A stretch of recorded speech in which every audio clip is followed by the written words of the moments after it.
It is time to make the sound to summon the stream. Wow, wow, wow, wow, wow, wow, wow, wow, wow, wow, wow, wow. Greetings.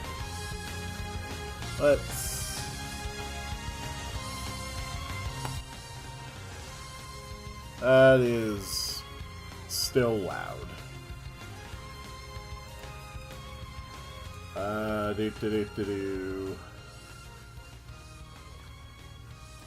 There we go. That's a bit better. Greetings, dear viewers. I'm Coil Quickcard, and welcome back to the Community RPG Maker Project.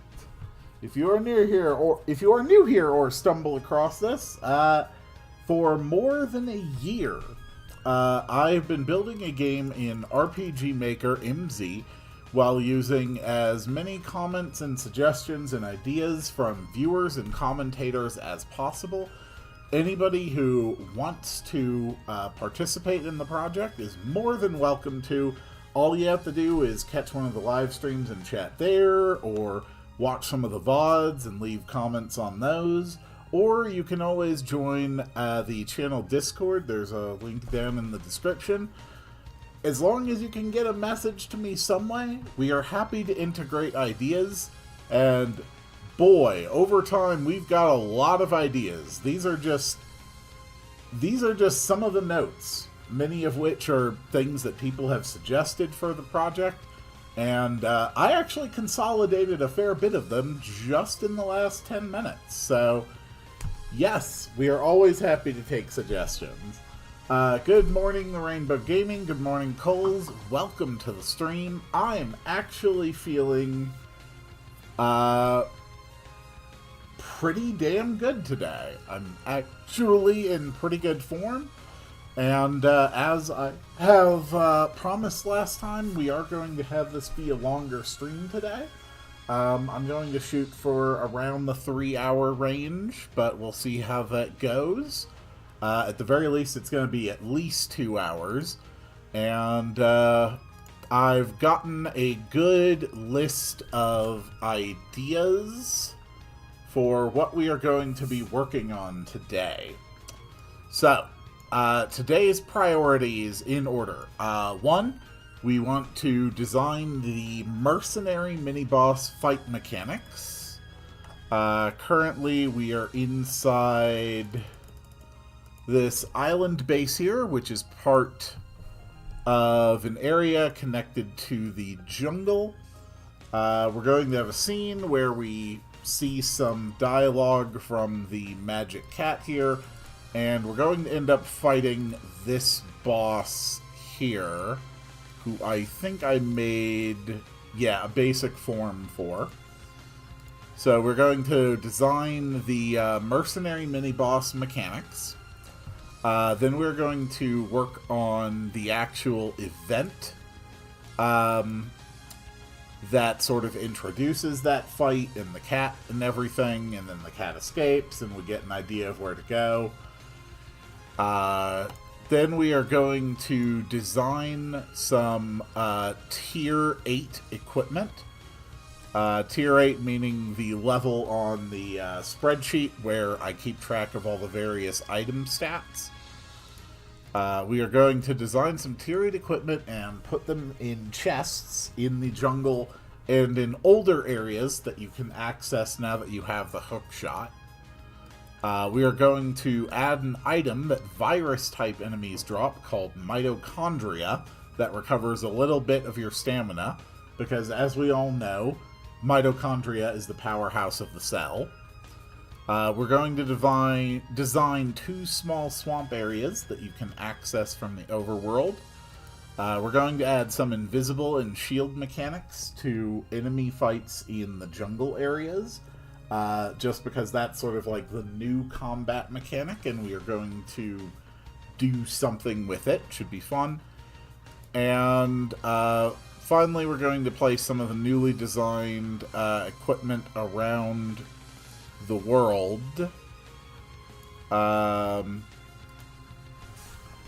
in older areas. We're going to change this to just place a few pieces of updated equipment in the jungle, and then later we will work on designing areas in the older sections. In between this stream and next week's stream, I will get the hookshot to work in some of these older areas. So I think that about covers the big picture plans for today. What is the setting of the mercenary fight? So, basically, we have discovered that there is like a secret base on this island here in the world. And we go through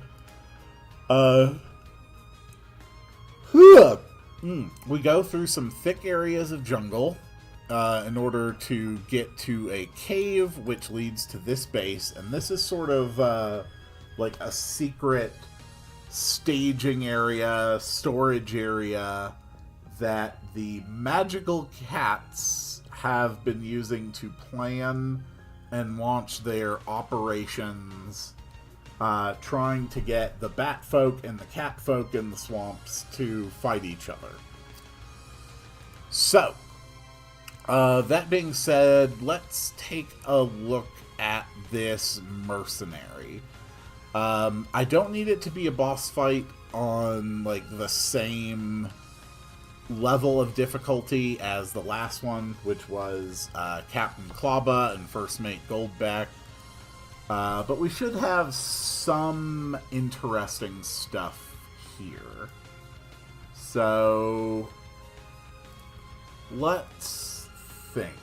What if this place's old security system fired up mid-fight? I don't know why it would have a security system. I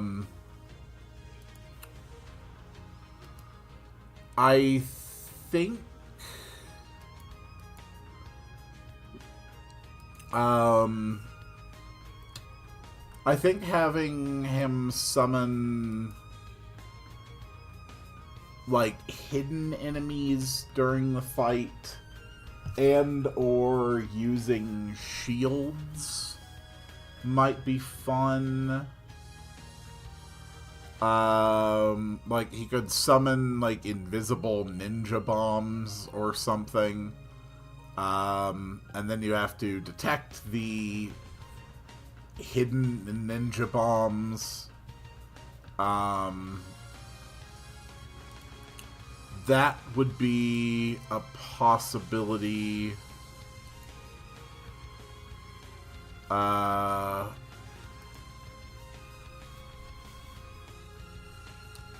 I think that works. So I would need something I could use as just a hidden ninja bomb. Hidden ninja bombs. That kind of works for a hidden ninja bomb. That could work. It's a little more overtly mechanical. Yeah, but like, that's two boss fights back to back where not even the boss is invisible, is shielded, but they're lackey.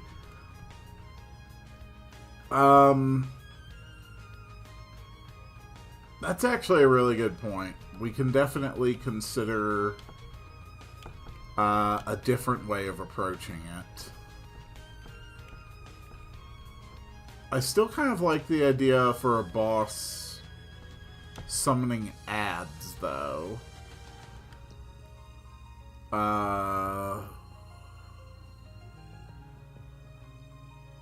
That one's pretty cool.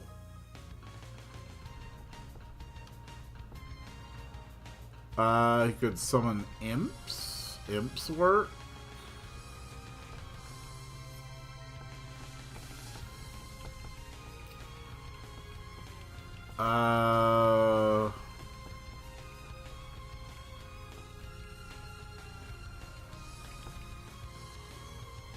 Or we could just go something more straight with the mercenary.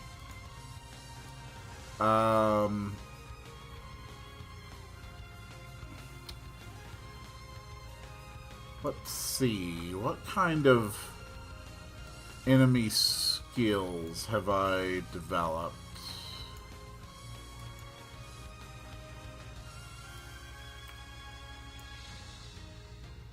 Oh, a wave of enemies, which while the wave is happening, the boss can't be damaged.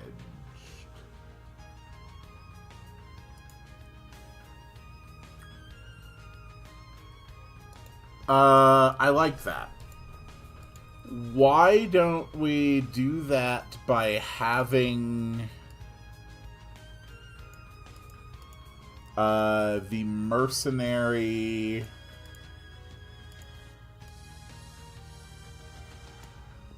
summon a bunch of copies of himself?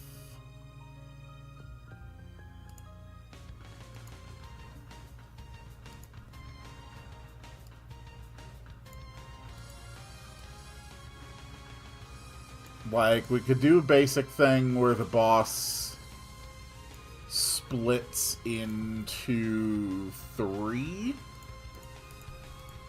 And then you have to, like, damage the right one in order to put them back together. I think that works. I mean, it's a little bit... Honestly, it's fine. It's something we haven't done yet. Okay. So, I really do like that. So, let's get a version...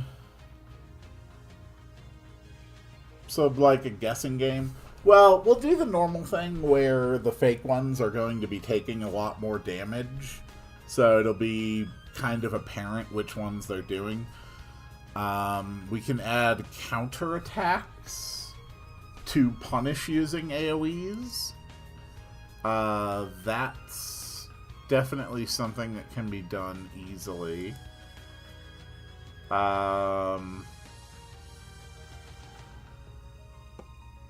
Okay. So let's grab a few basic moves.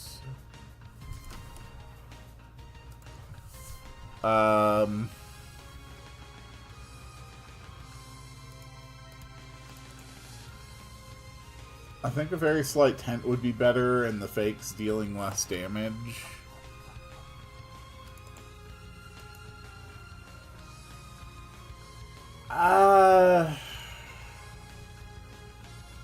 I could do that, but I'm lazy.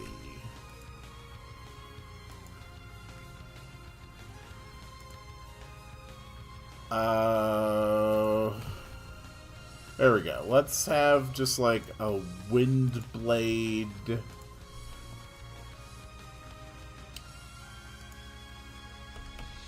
And so counters with a windstorm. And we're going to make it a fair bit weaker, since there's a good chance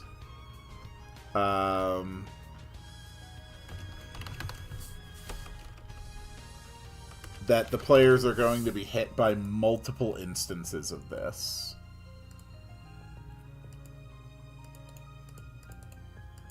So the mercenary copies, if they are afflicted by any of the counter effects,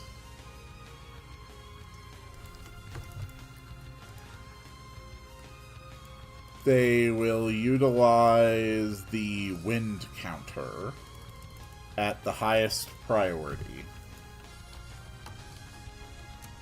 Okay. So that's counter physical, counter magical.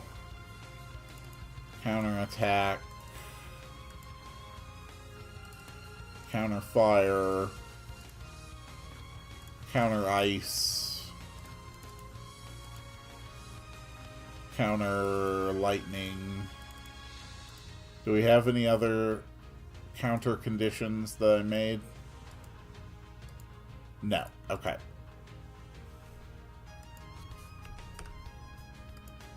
So...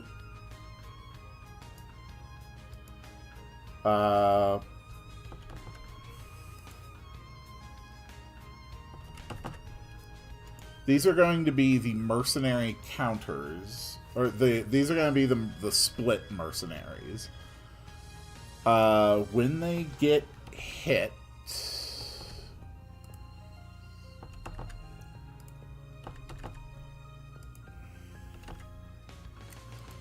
they will counter with a wind attack on the entire party. So, what else do they do? Let's see.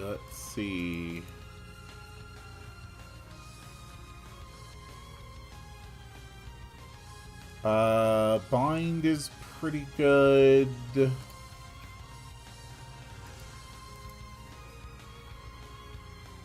How about something that can blind? Yeah. Alright, we'll make a copy of this. We'll have it be... Smoke bomb. So-and-so throws a bomb. And it triggers the blind state. Fire damage, high variance. I think that's fine. Where do we have just like a basic explosion? There we go. That works as a basic explosion. So we have that.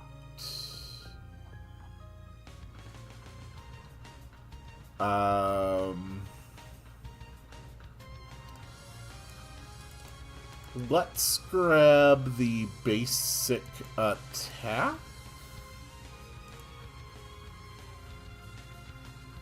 And it'll repeat like 6 times against random targets.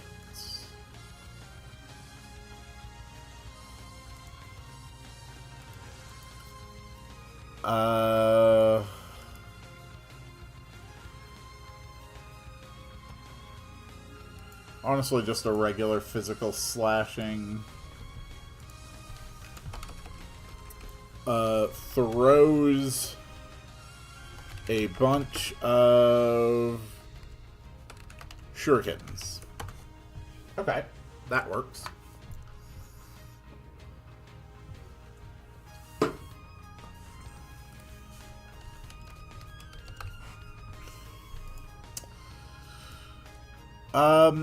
Honestly, this is probably good enough for this sort of thing.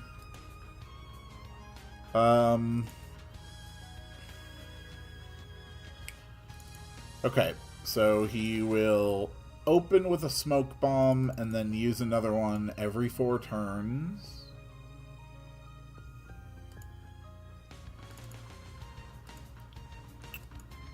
And use the shurikens on turn 4 plus 5 with a higher rating. Okay, and then regular attacks with a rating of 4. And one more thing. Let's come up with one more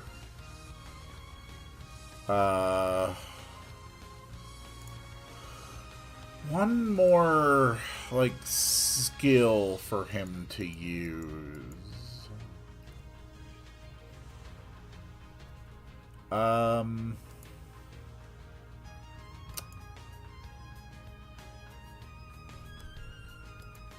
What would work?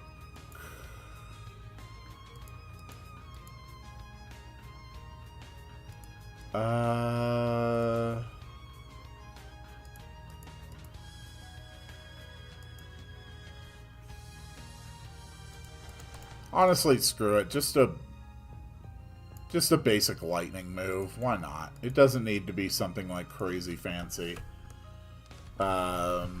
Uses ninja magic. Sure, and it's just like a bolt of lightning. That's fine.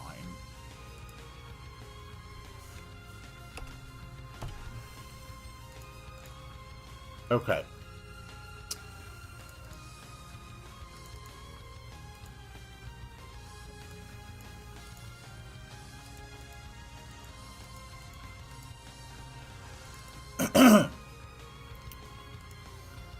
So every other turn,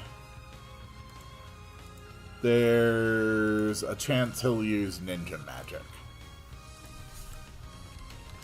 We'll just call it Ninja Bolt. Okay. Let's see how tough our mercenary is. Because I think we've got a pretty basic mercenary. I think this works.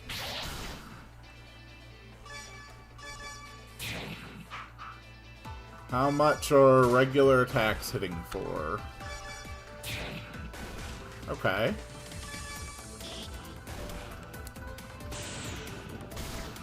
Ninja magic, very good.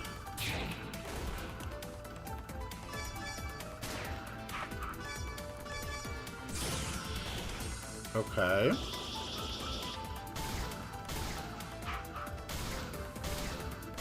Oh dear God, those all hit the same target. Yeah, we don't want that to hit the same target. We'll just make it a random 4 enemies. That's fine. Okay. I still want to see how much the smoke bomb hits for.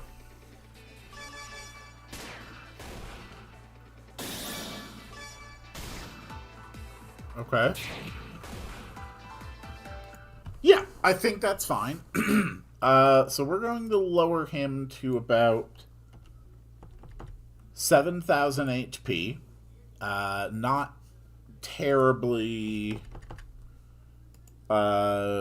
crazy. Actually, we'll put it at 8,000. And we're going to take all of these moves and we're going to put them on the mercenary. But we are going to put them on the mercenary with a lot less speed. And the mercenaries are only going to sit at 5,000 HP. But then we are going to have a second mercenary pack, and they are going to have half the defenses. You know what? Even lower than that. They are going to take substantially more damage. Perfect. And then finally we'll make a copy of the first mercenary. And he is going to be a little bit stronger just across the board. Okay. So, what we do is we have Mercenary 1 and we have Mercenary 2. And these two need to overlap. And this one needs to be set to appear mid-battle.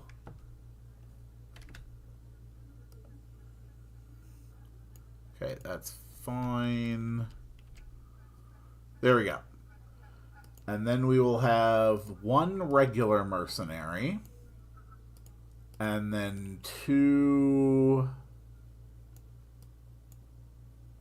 of the fakes. And these also appear mid-battle.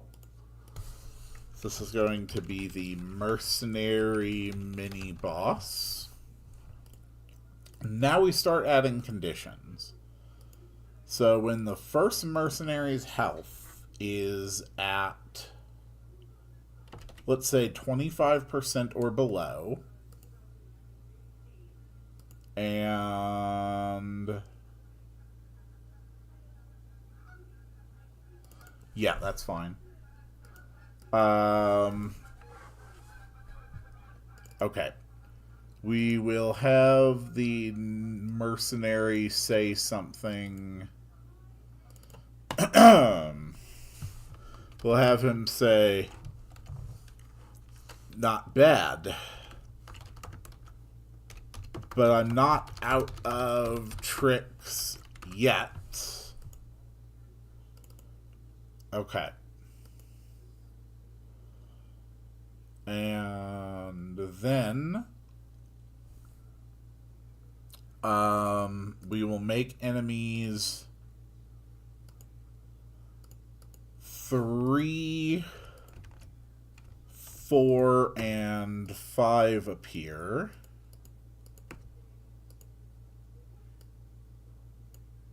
Okay.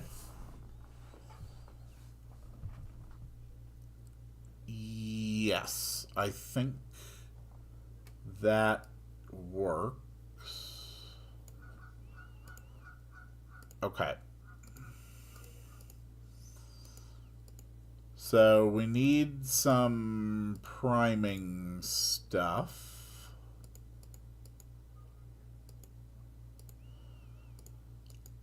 Okay. So the first thing that we do on the first turn is make each of our troop have the immortal condition so that they can't die. And if they can't die, then we can afford to lower this a little bit more. Okay.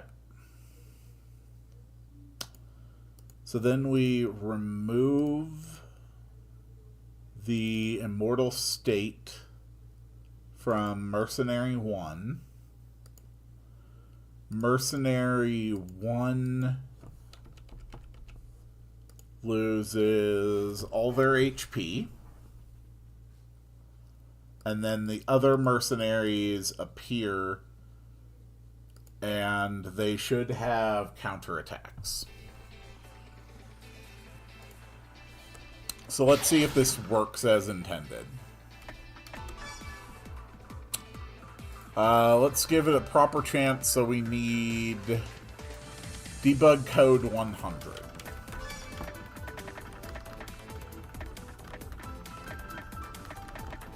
Here we go.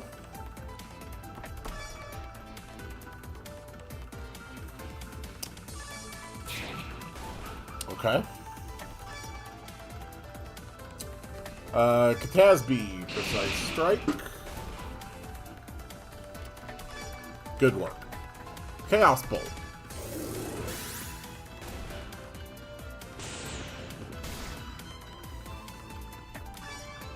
Ryu, Double Claw. Okay. Let's prepare some special ammo. Specifically, let's prepare 3 shots of growth ammo.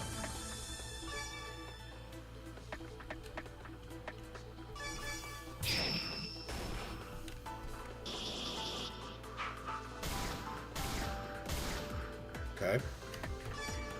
Thatcher, heal us up. No. with the prayer.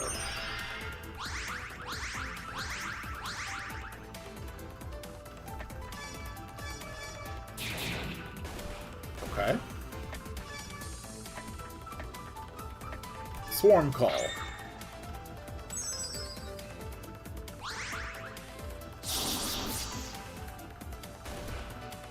Not bad. Damn, Swarm Call's kind of cool. Let's do the growth shot. Everybody can have a regeneration effect.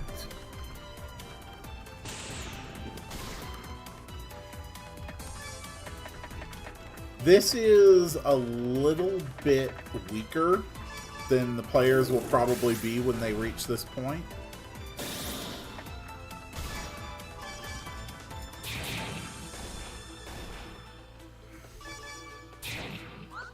Okay.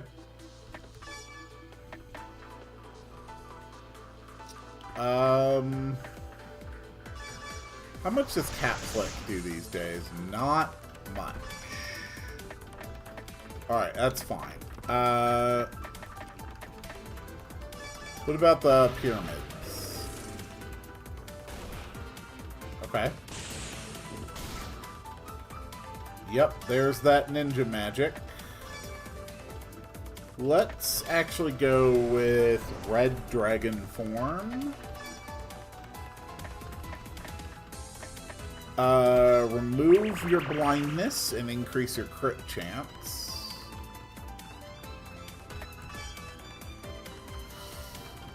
Malter, you kind of just need to be attacking. Not bad, but I'm not out of tricks yet. Yeah, I know. Okay.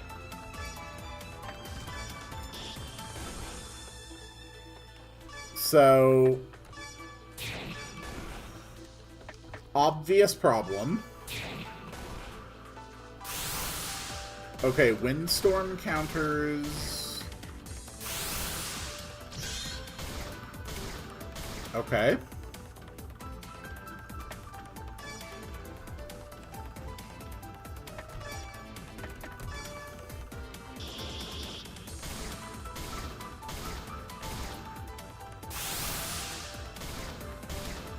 Yep, windstorm counters.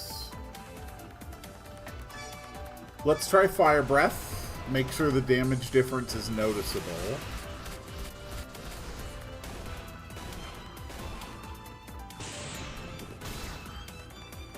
It is really not noticeable.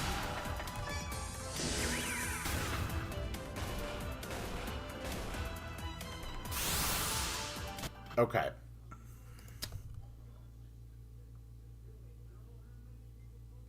Oh, that says change enemy MP. Oh, God. No wonder that didn't work. Okay. Change enemy HP for Mercenary 1. Decrease by 9/9. Mercenary 1's collapse effect is instant. And Mercenary 2's collapse effect is instant. Mercenary 3's collapse effect is instant. We need to actually lower their defenses even more significantly. Okay. Alright, let's do this with a proper test again. Thatcher, we're going to give you... the Staff of Meteor Swarm. We're going to give you better gear. Maltermite has the Welding Spritzel. Actually, concerningly, they are all about as strong as they could be.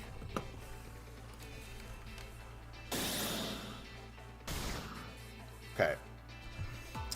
I mean, if we're going to do another full test. I think this one up here was the real one, number 3. So,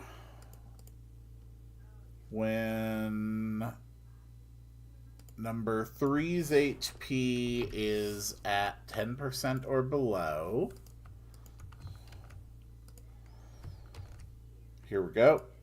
We change the state of the entire troop to remove Immortal. We have Mercenary number 2 appear. We change the HP of Mercenary 3, Mercenary 4, and Mercenary 5. And they should all allow death.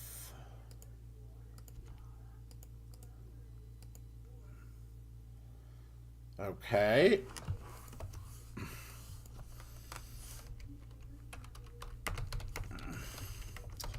You found the real me. Time to finish this. Okay.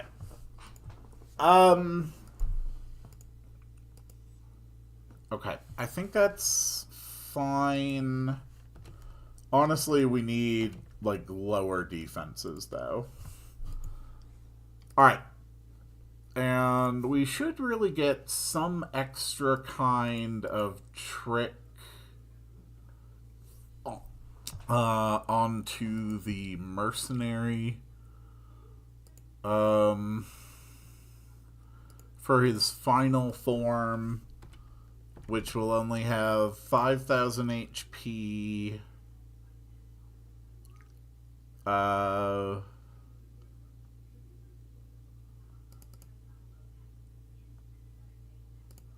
We'll make shurikens more common.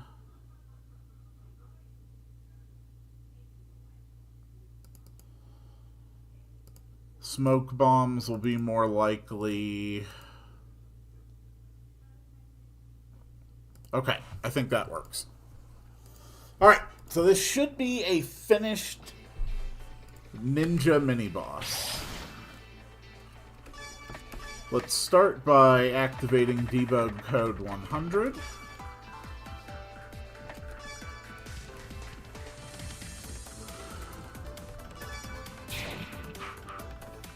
Ugh, cool.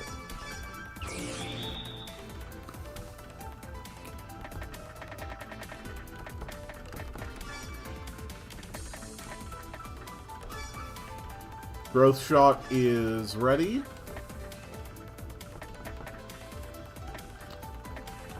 Let's try Meteor Storm.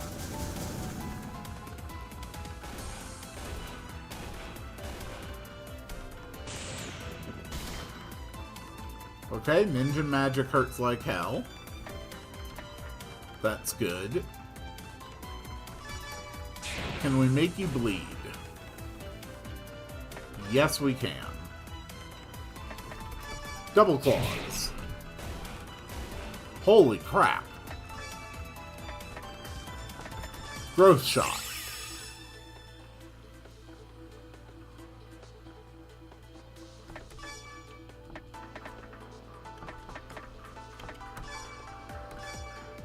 How much does this do?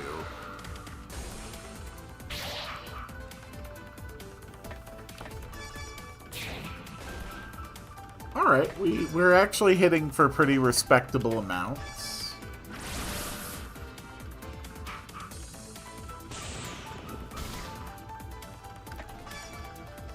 It's going pretty well, honestly.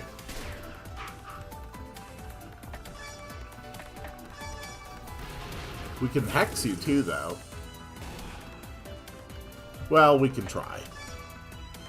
How about bird blind?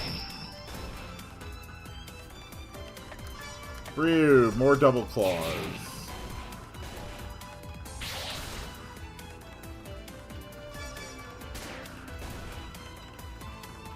Okay. Let's heal up.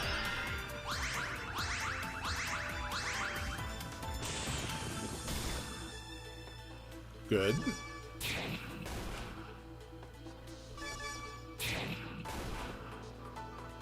Not bad, but I'm not out of tricks yet. Perfect! Oh, that's beautiful. Alright. So these ones take a lot more damage.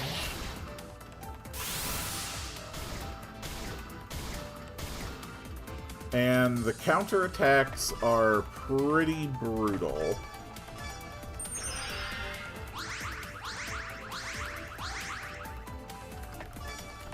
So Dragon Roar should trigger 3 counters. Alright, so one of them distinctly takes less damage. We can lower their magic stat a little bit more just to weaken the windstorms a bit. That's fine. We need the Diet Pepsi.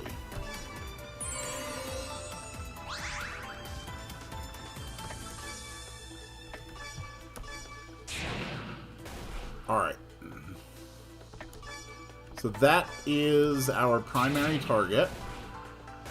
And we just want to damage him while ignoring everyone else.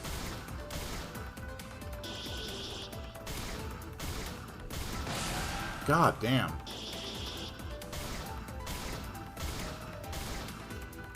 Yeah, this phase is brutal.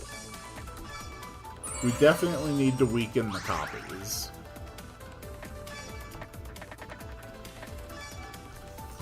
No, not crude soda. Let's go with proper soda.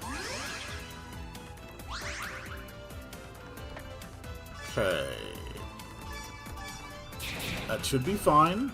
We just have to get through this one ninja's health. God damn, Thatcher goes down again. Okay.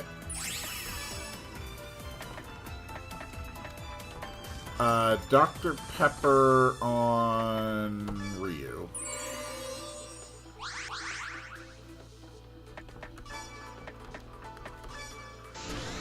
Alright, let's Dragon Shift.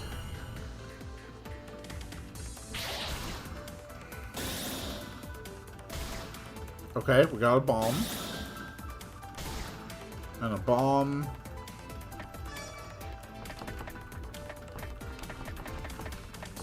Let's get Diet Pepsi. Okay. Dr. Pepper on Thatcher.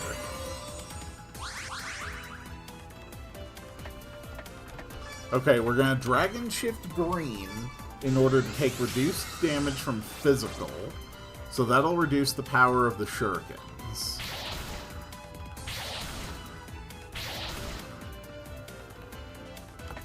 Nice. Katasbi, Dr. Pepper on yourself.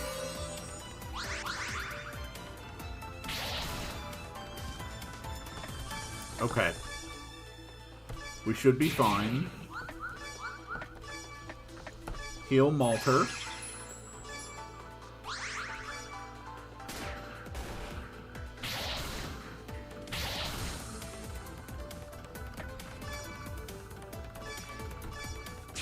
Make him bleed again. Ah, you found the real me. Time to finish this. Okay. And then we go into the ninja's final form.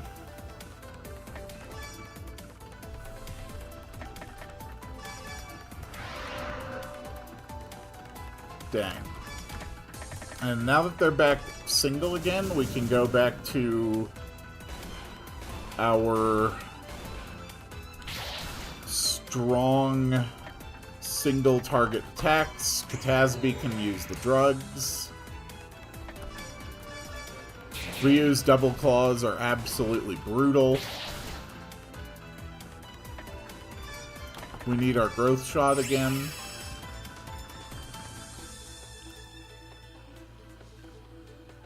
Malta ran out of prepared ammo. Yes, he did.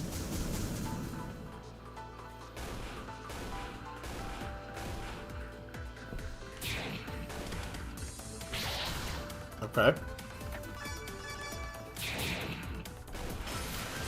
There we go. Okay, so the entire fight works exactly as I wanted it to. So the thing I definitely need to do is reduce the spectral mercenaries more. That's very important. Let's lower their HP even more. And the first phase, we can lower that as well. Okay, I think that works.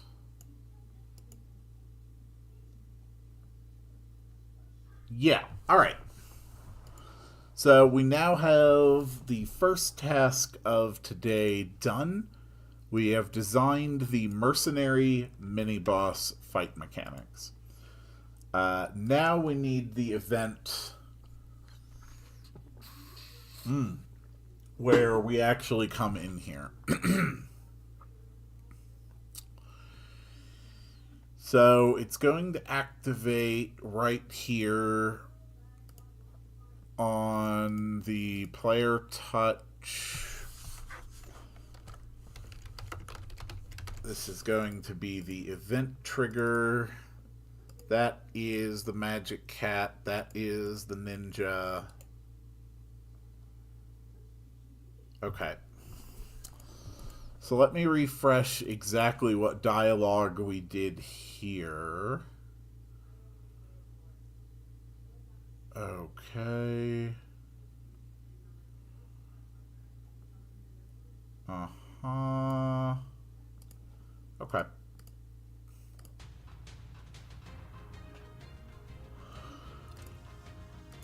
Ugh. Ugh. All right.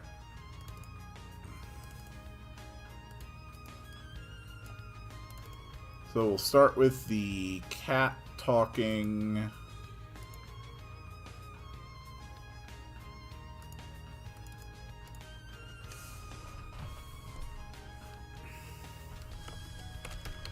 We will need to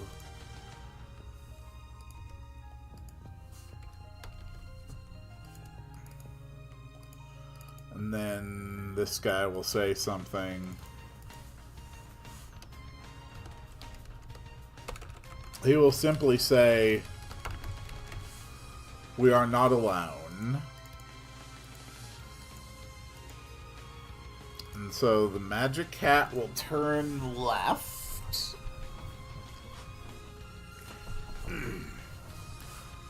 Okay.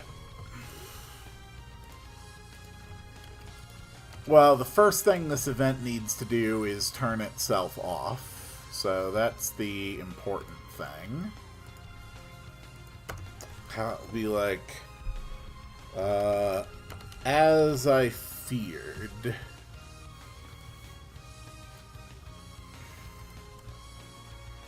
And the magic cat will turn right. And he will say,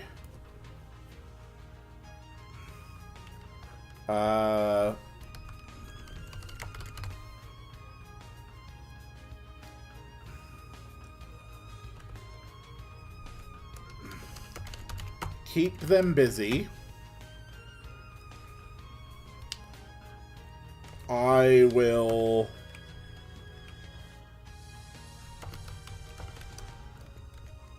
depart to join my brother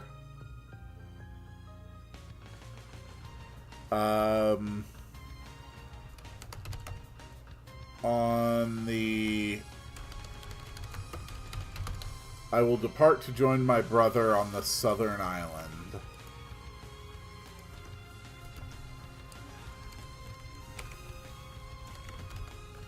Meet us there if you survive.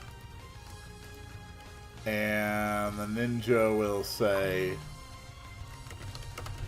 as you wish.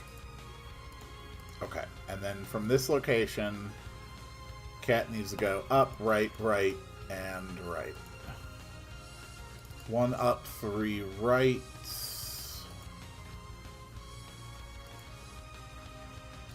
Okay.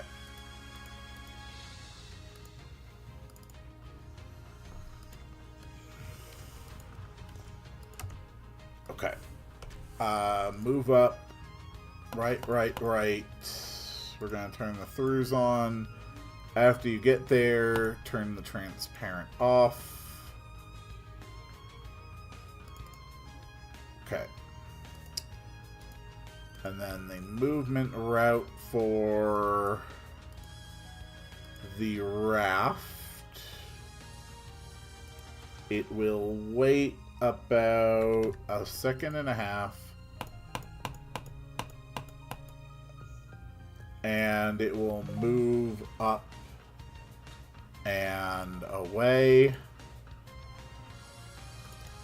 And while it does that, the ninja will move left and left.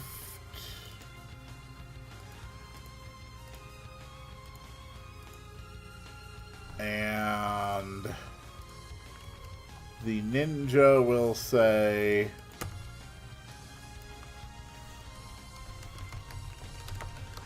"You will die here."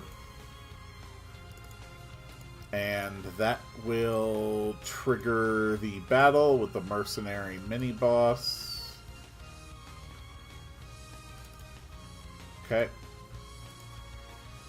And after that, it will activate a switch, which is going to be rear dock active. And when rear dock is active, you will disappear. You will disappear. You will never appear again. Okay.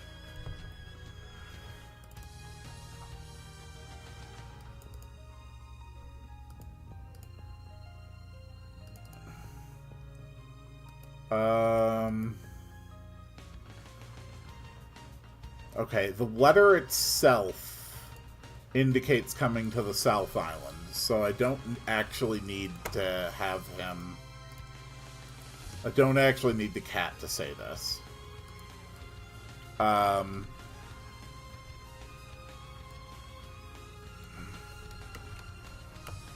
will go to join my brother.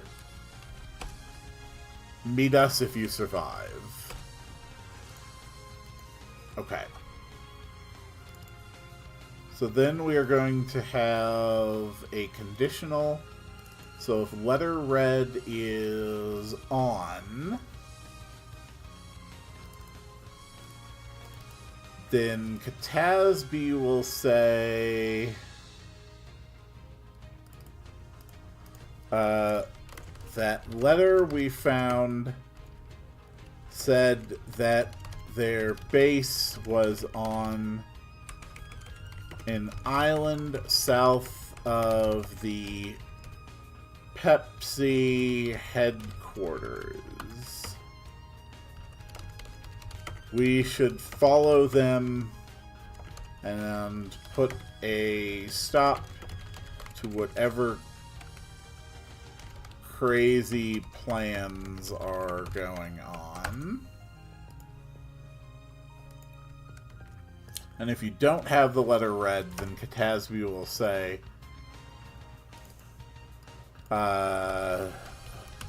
damn, we should look around and see if we can figure out where that cat might be going. And that genuinely might just be the entire event finished.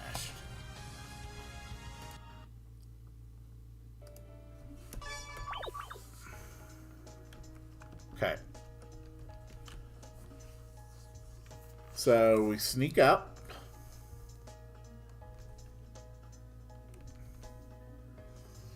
We see the cat go up here. Okay. Then we have in here.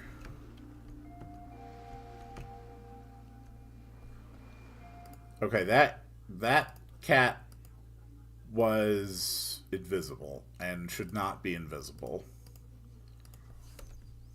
Alright, we're going to do a quick test of this.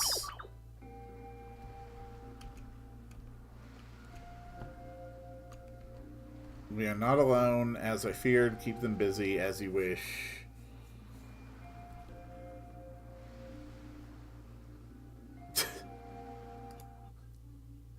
Okay. So some pretty obvious issues here. First, it didn't turn transparent on. Second, I think we need to wait for this to be done.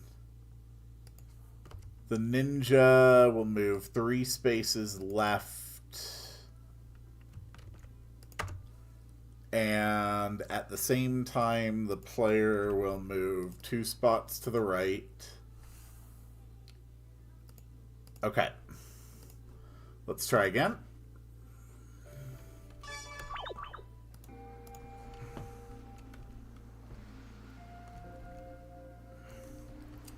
Uh-huh. Cat goes here.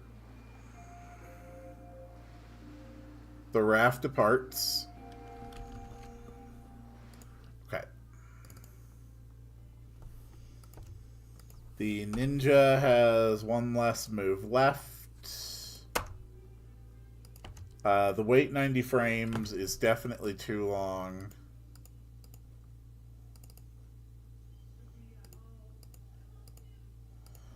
We're going to make it a little bit slower. Just dialing in this event. What is my debug code for instant death? It's 321. Okay.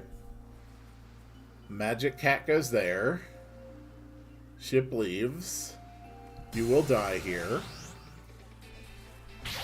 We do need to set up a battle back, but that's fine.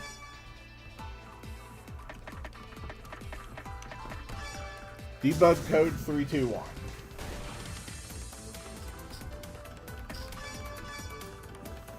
Debug code 321.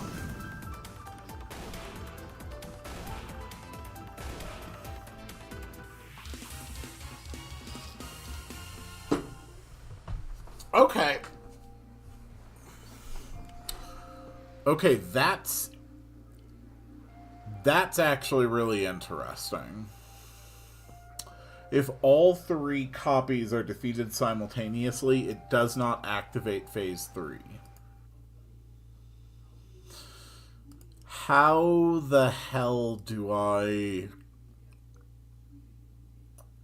debug that?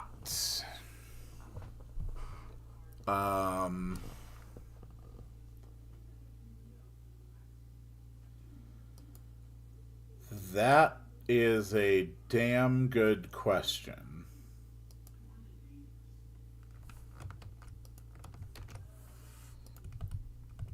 What if we put the immortal remove after this? Just tainted Bethany. Okay.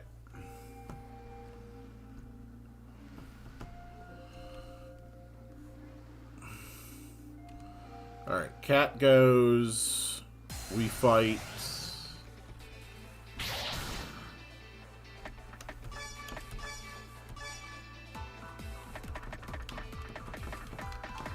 Let's see if this solves that problem.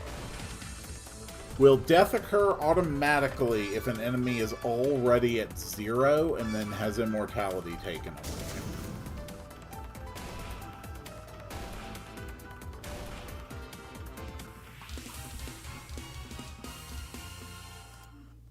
No.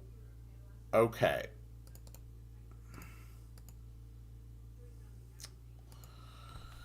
So I think the problem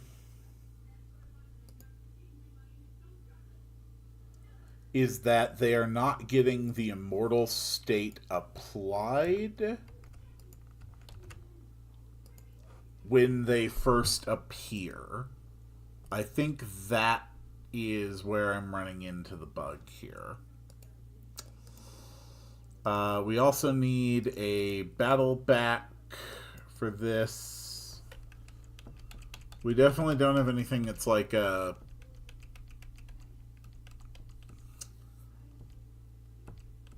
cave dock. Because as we move it, yeah, tough tanker, tunge tanker deals considerable damage to all opponents with a 25. Oh, tongue taker. 25% chance to silence them.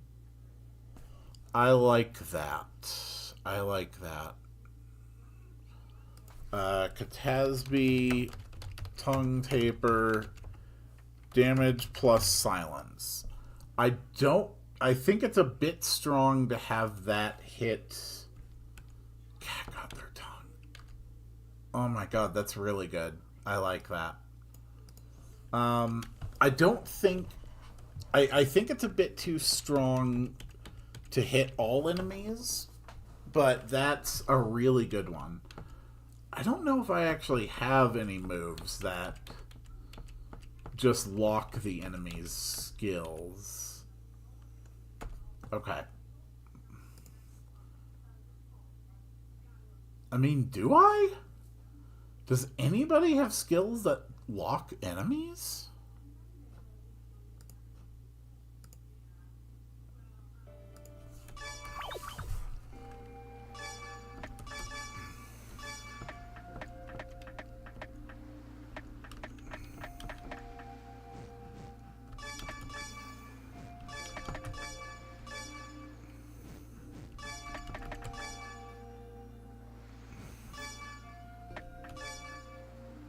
No, no one has a skill that locks. Okay, yeah, damage plus lock is perfect.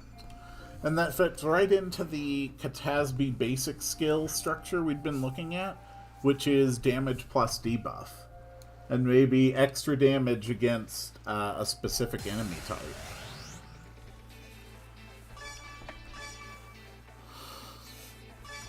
Okay. You know what? We're just gonna go back to the debug test.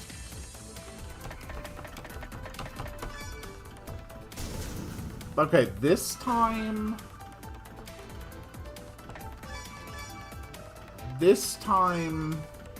we should have a phase 3 transition. Perfect.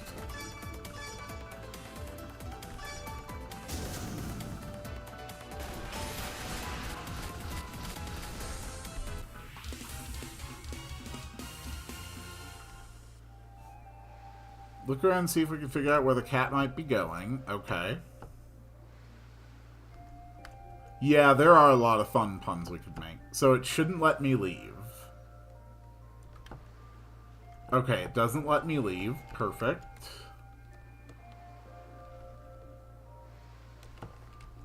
And now with the letter red, we could backtrack that way. Or... we can leave from here. Perfect. And then we want to go to an island south of the Pepsi headquarters. So the Pepsi headquarters are there. So you can actually see both the island and the Pepsi headquarters on the screen at the same time, which is perfect. Okay.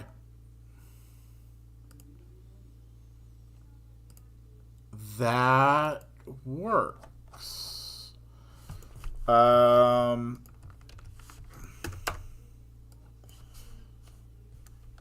When we know where to go next, we can probably just set off from the docks here. Perfect. Okay.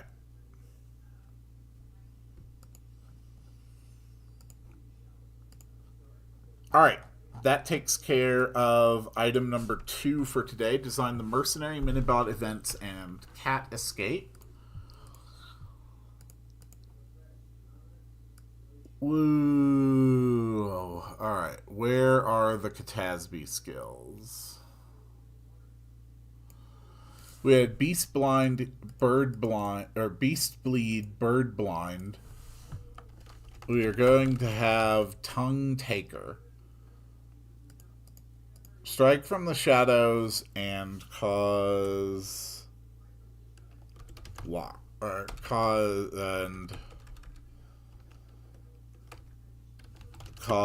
lock.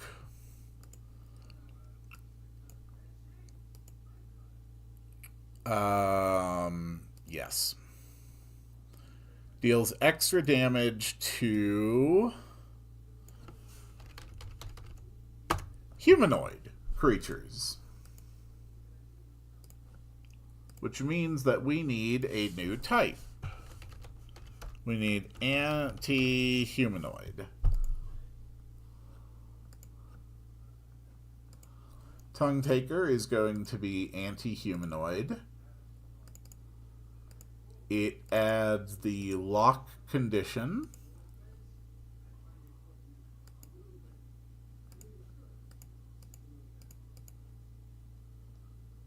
Okay. So now we need to go through all of the enemies, and we need to add a weakness to all humanoid enemies. Cat-like enemies should be weak to water. We don't really have enough water type attacks to bother with that very much. But anti-humanoids, we need to put humanoid weakness on all humanoid enemies. The man beast for sure. Not the pure breed. That is a dog. Wendigo. Felines. Rogue elementalist. Cold crazed combatant. Not the undead though.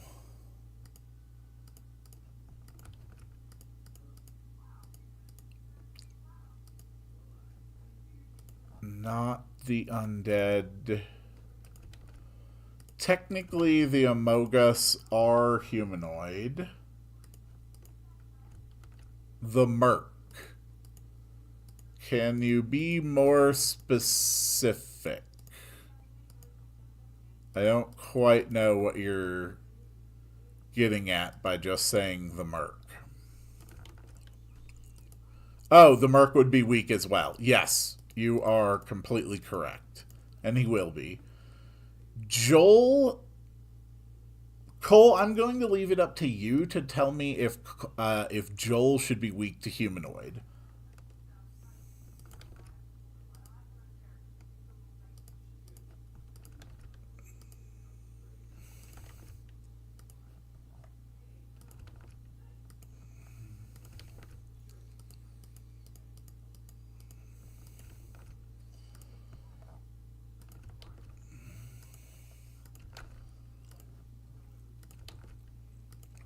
Okay, that is fine. So the hybrid hunter Catasby initially joins at level 15. Let's actually move Swarm Call to 18.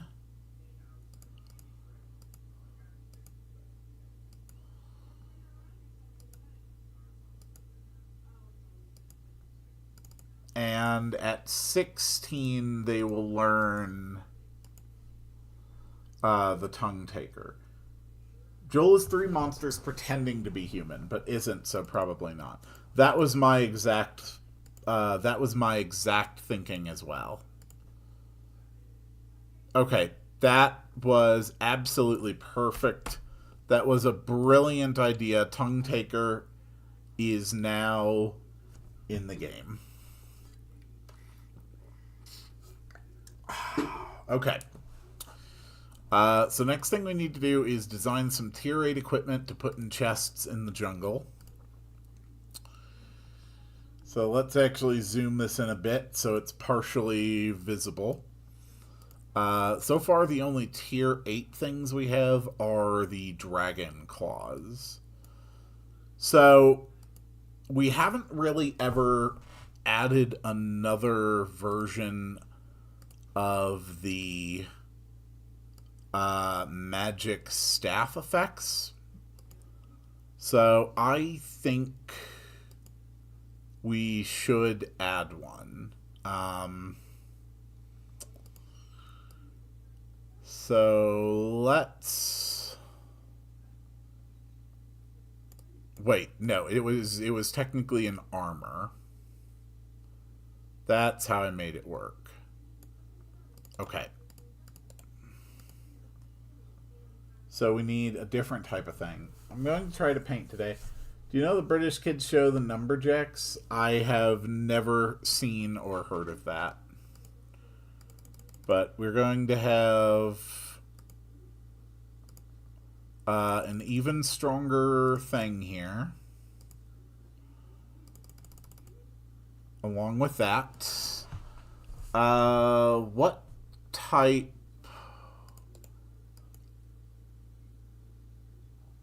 You know what? Let's have it be a storm staff. Okay, windstorm. So this does wind elemental.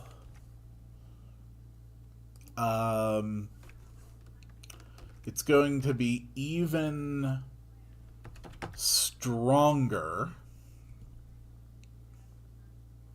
Like, this is just going to be a ridiculously powerful move, but also just really expensive. Deals heavy wind damage to up to 4 random targets.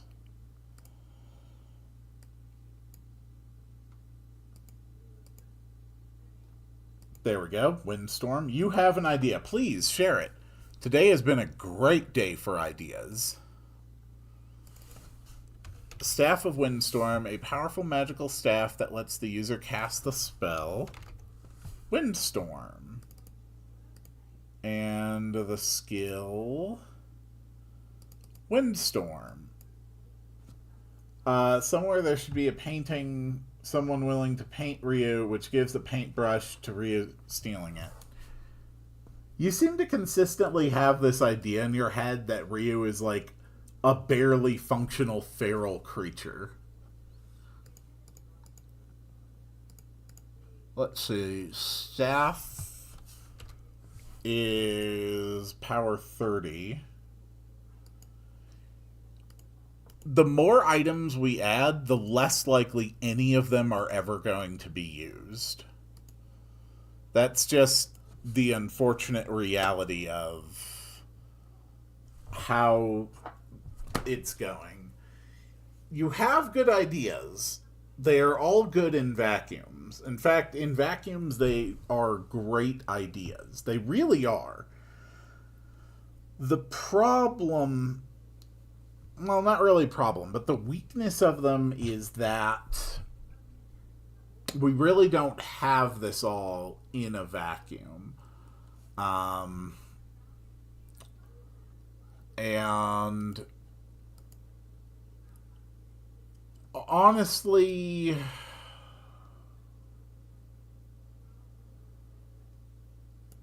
actually, you know what? Actually, forget what I just said. Forget what I just said. Because we need tier 8 equipment. I do think that side quests would be good. Anytime we want to add a side quest, it's basically going to be 2 extra streams to the entire project. Well, not really. But paintbrush. We are actually specifically looking to design new equipment. A new bow or gun for Malter would be fantastic, and we can actually make that like a paintbrush launcher. That's the bow.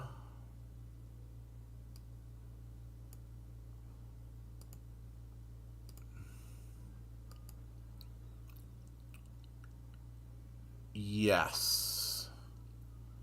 Okay, the Masterwork Battling Bow has an attack of 57, and the Welding Spritzel is 49. So we are going to make another one, which is, let's see, plus 5, plus 7, plus 9. We are going to make this 68. We're going to have the paintbrush launcher, which has a base attack of 68. And it will be a type of cap gun. Okay. This is going to be the paintbrush launcher with 68 attack. It is a gun. Very expensive. Also tag enemies which take more damage, moves again, and miss less awesome, and recover hidden enemies. That is so many different things. Every time we add a debuff, I basically have to go through and adjust the debuff rates of every single thing in the game. I think it makes more sense to just have it do... to just, like, combine... I don't... I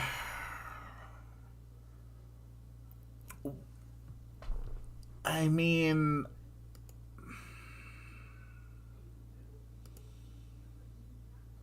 uncovering hidden enemies... I don't know if it's possible without designing a plugin to make a weapon turn on a trigger when it attacks.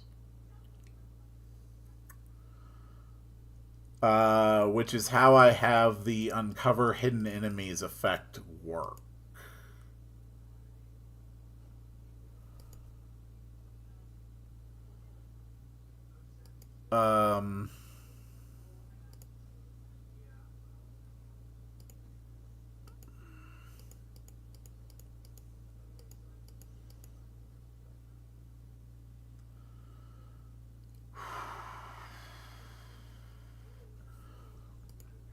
I don't know if that's a thing I can do.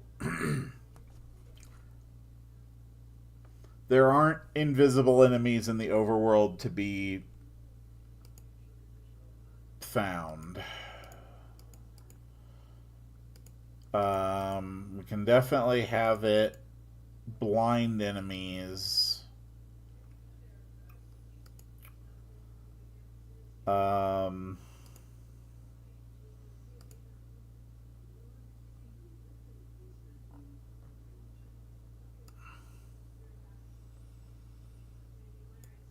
There we go. Just shoot normal. I don't think I could find a way to make the paintbrush launcher reveal hidden enemies.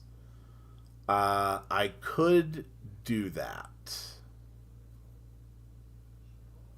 What if having the paintbrush launcher equipped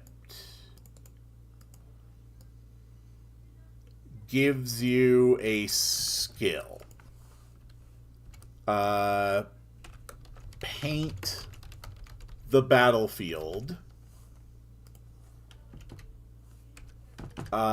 Reveals hidden enemies. and that just turns on the thing. I think that would work. That should work fine. And then Malter paints the battlefield.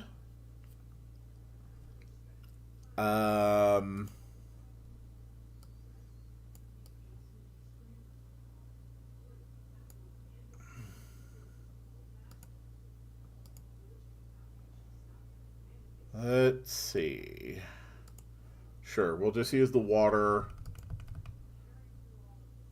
No, we are not turning an optional weapon that a player might get if they backtrack and might equip and then might use a skill for to have like multiple systems attached to it.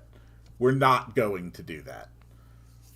It's already likely something that no human being will ever use as is. But yes, this is going to be paint the battlefield, which is bottle craft. Throw paint all over, revealing invisible enemies. Okay.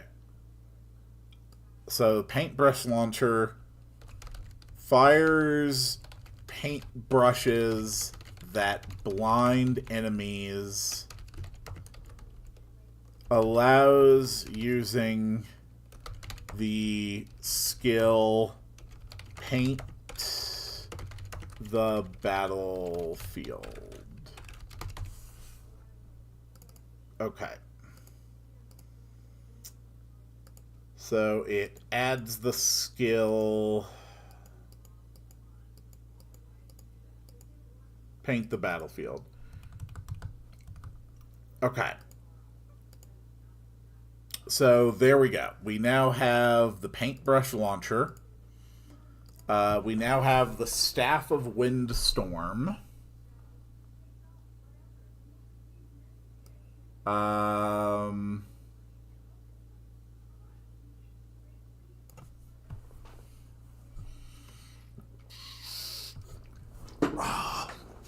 And I think a really strong piece of armor. Let's get some more general cap mail armor.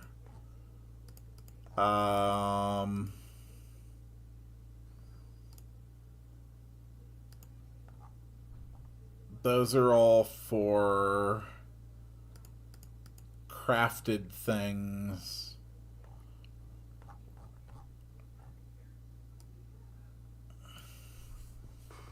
Okay.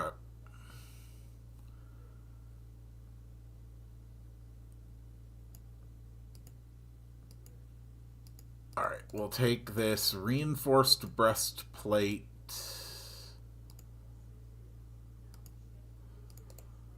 We'll put it here. It's a general piece of armor. It's going to have a defense of 50.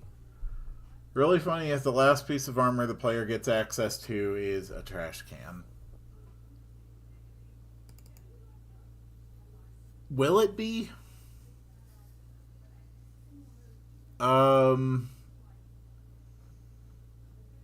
Okay, this can be a piece that you go out and find in the world. Let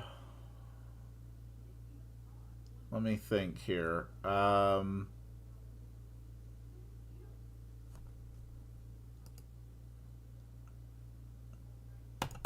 Okay. This is going to be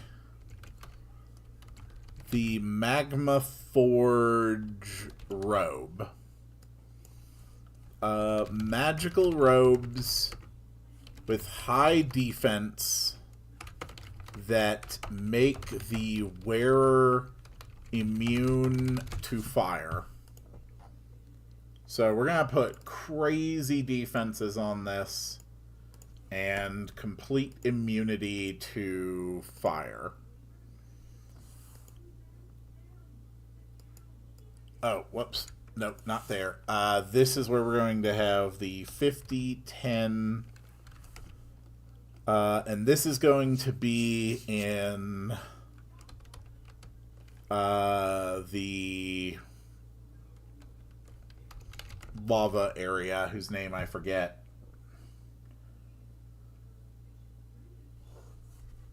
Aubrey, I already planned to integrate a rain effect, and that is barely going to be something that's possible to integrate. That's just, it's not practical. You have good ideas, but a lot of your ideas require such a substantial degree of complexity that they are really, really difficult to integrate. And then this one is going to be 31, 5, and this is going to be where? Where do I want this one?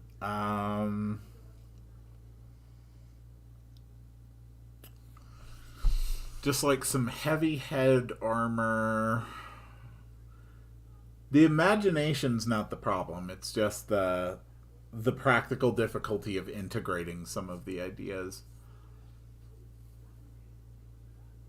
Simply because I'm, using RPG Maker almost entirely with only its default potential, which makes it very difficult to integrate certain systems.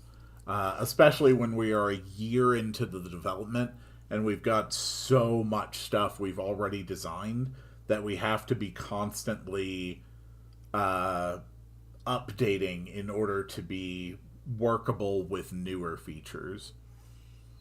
So I know I want one in the lava area. Oh, let's put this underground. Yeah, let's put this one back in Wallachia. So this can be the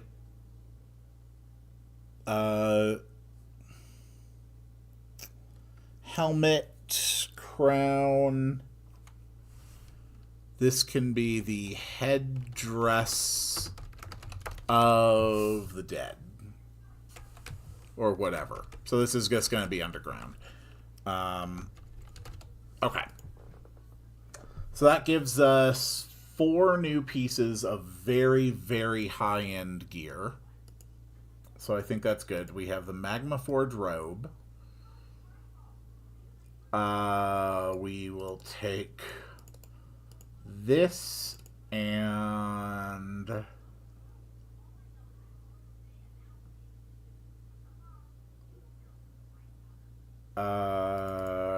sure. This will just be Helmet of the Dead, which is cap mail, has a defense of 31 and 5. Okay. A strong helmet crafted for frontline undead warriors. I still really want to go into different Pepsi. Yeah, I know. Believe me, I know.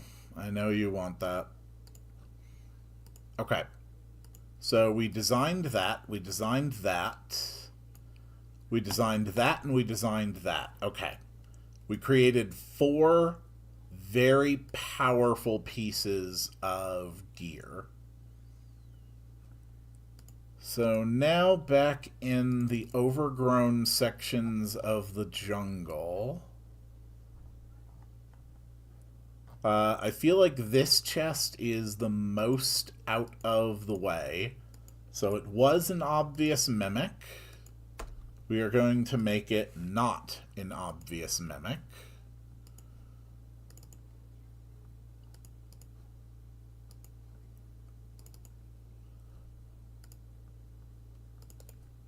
And here we go. Treasure. We are going to have it be this small red box. You found the Staff of Windstorm. So the player can actually access just a ridiculously powerful weapon here. Perfect. Okay, Staff of Windstorm has now been placed. We take the asterisk off to indicate that it has been placed in the world.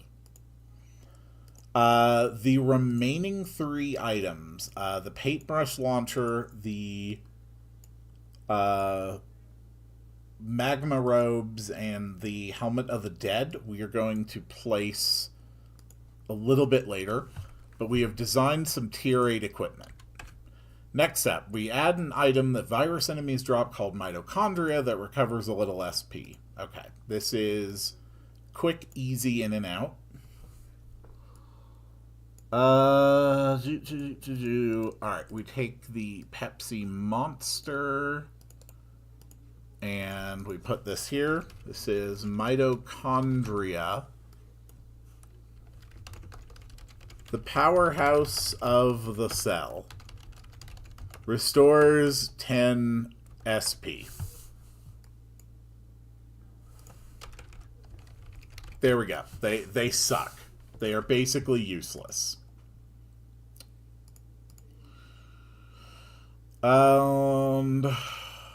Sure. That looks like mitochondria.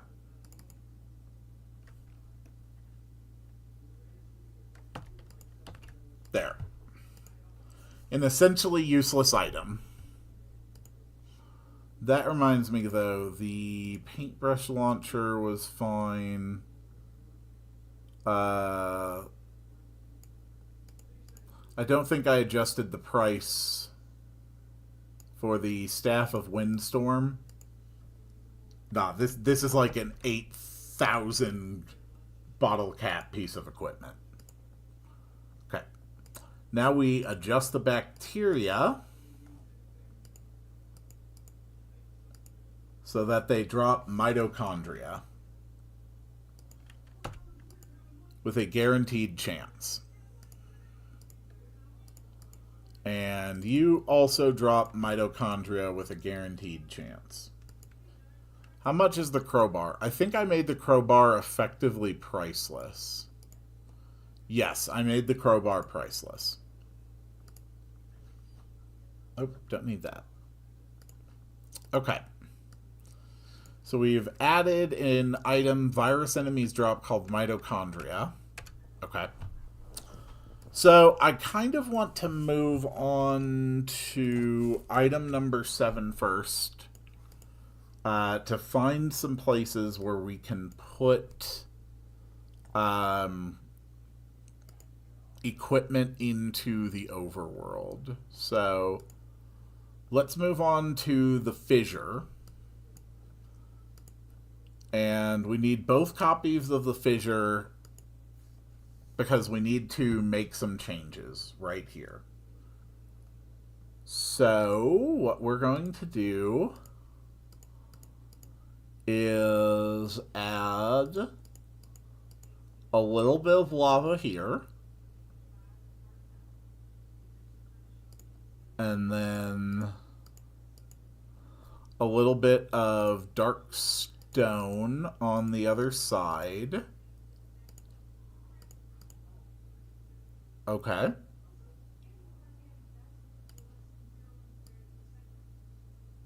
And build some walls. Perfect. Now we add the hook shot points. Just like that.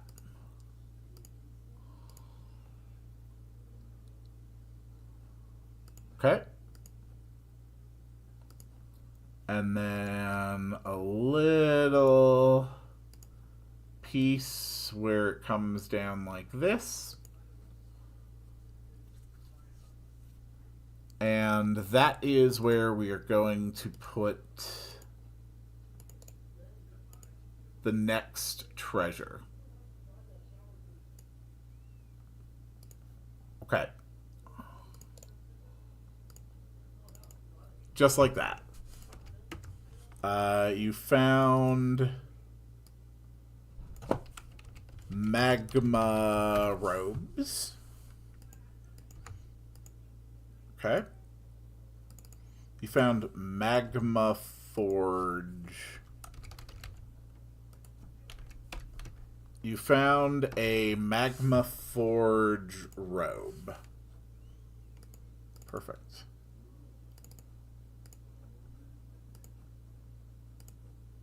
There we go. Take this, copy that, put it on this other copy of the fissure. Make sure that the after open thing here still works. And that's it for the magma robe. Okay, that's fine. Next up, we're going to set the place where you can get the Mask of the Dead. So we're going to have to head into Act 2. Have you seen Captain Laserhawk? Never heard of it.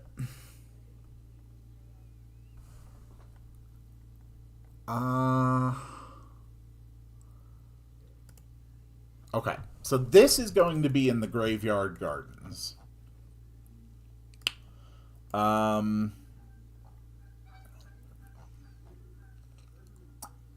And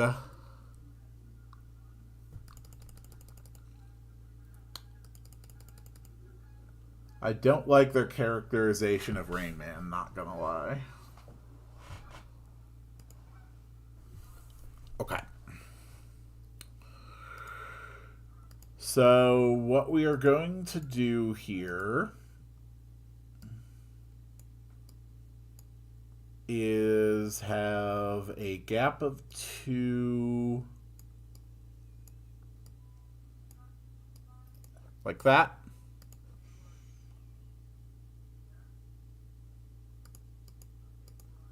Okay.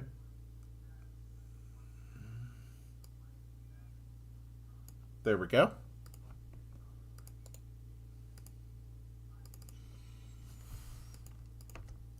And this is where you find the Helmet of the Dead. You found the Helmet of the Dead.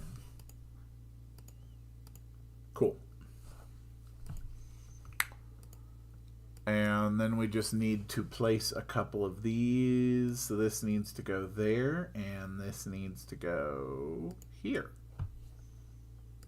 Perfect. Okay, that's all it takes. The Helmet of the Dead is now placed. Raymond is that shows like the TV hosts if Saul's one crash out after being called a slur, fired, and okay.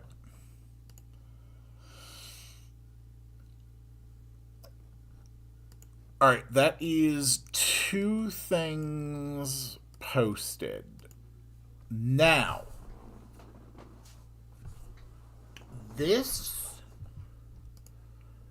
is where we're going to post the final one, which is where you find a painter and get the paintbrush launcher.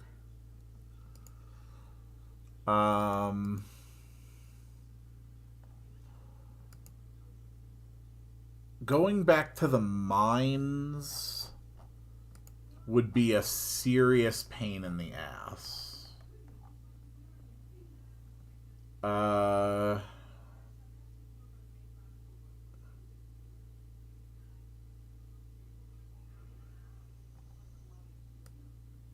Unless I make a dock.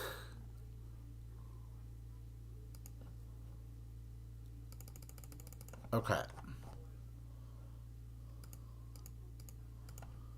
There we go.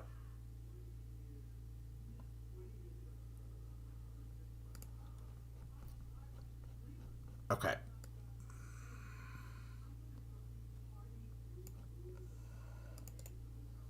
Cool.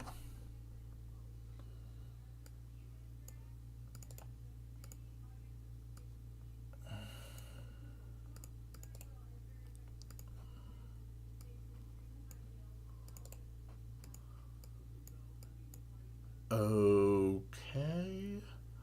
That's fine. This will give you back to the mountains. Maybe in Catfolk Village. No, I want these to specifically be like really um like kind of secret high end level things. Um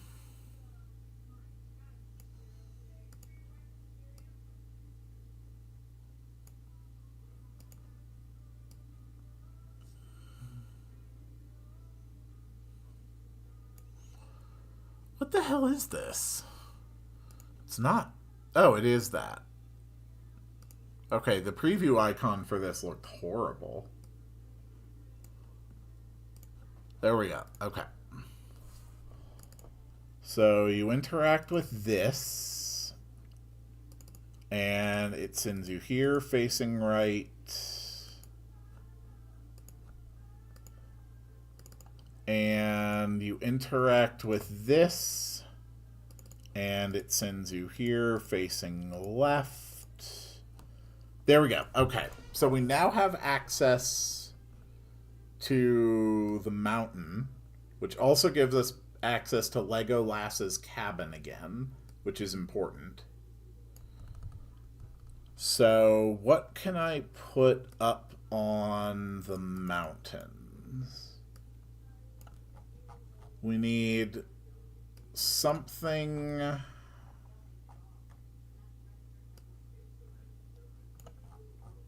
We need somewhere on the mountains that works for having a painter. So this is going to be a little bit wonky. Okay.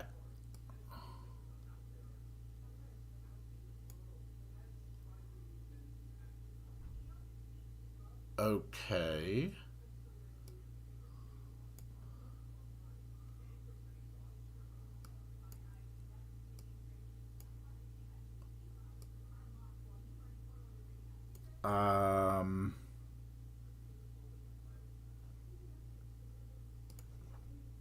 Okay, this one is a little bit more involved.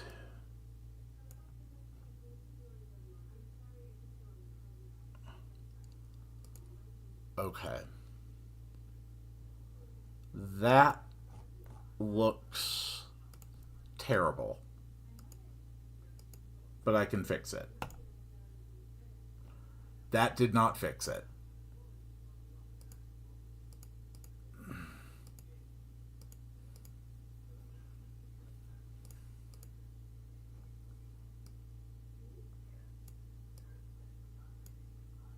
Okay.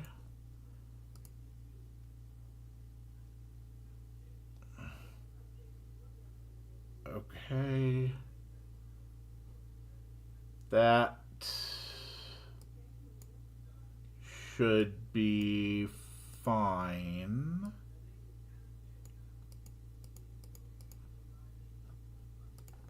Okay.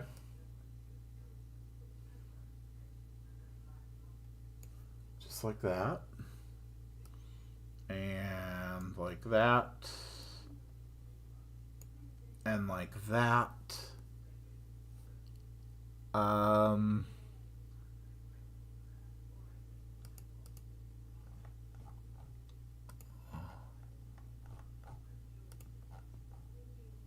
Here we go. We put this here and this here.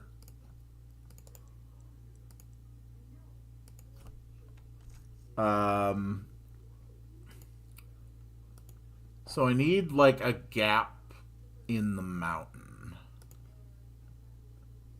And I don't really know how to represent that well.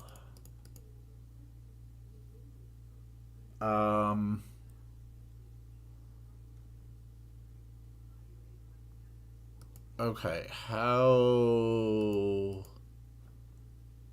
do I do that?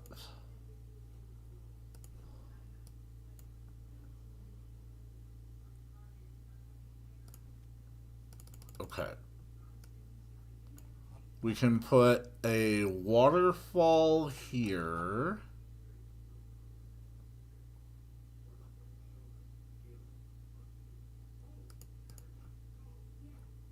Okay. And then...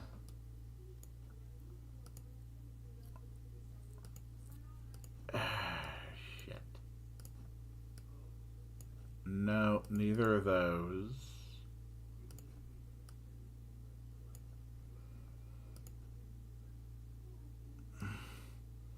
Okay, we will have a little pond here.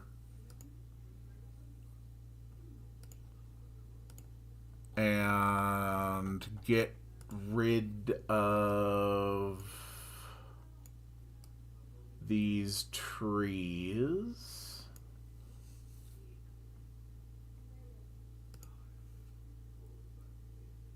Okay.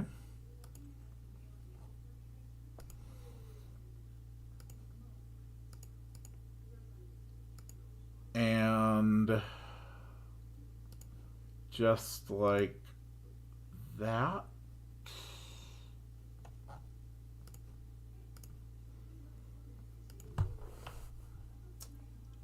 If you extend the yeet thing one space, it would look like it would work.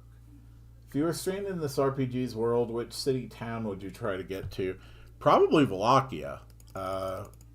Once the problems there are dealt with, it's perfectly safe. Good place to live, rich history and culture. Okay.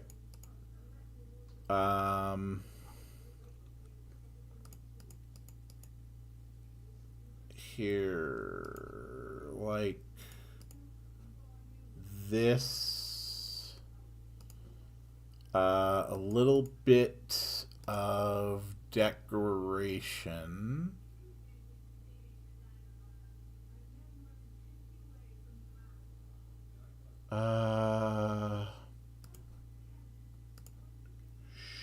Sure.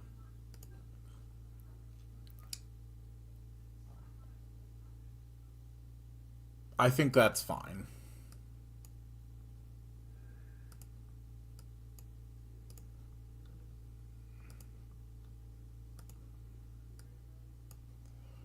Alright, let's grab a copy of this.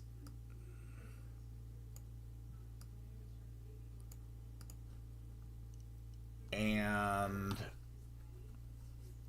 Right. This isn't just a treasure chest. This is supposed to be an NPC.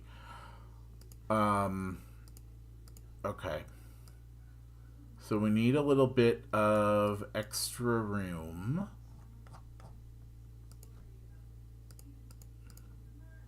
Okay.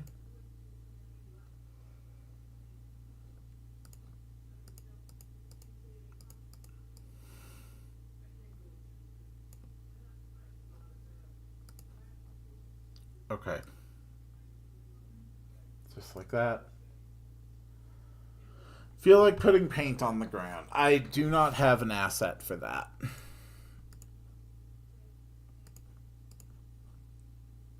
Okay. But we are going to have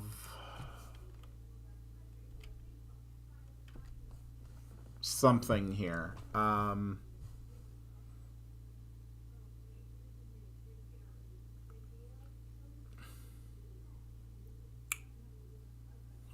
Here we go. This kind of looks like an easel.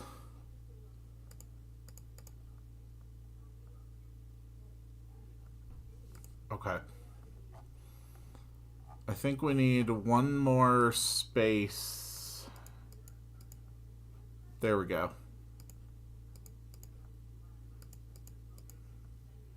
That's fine.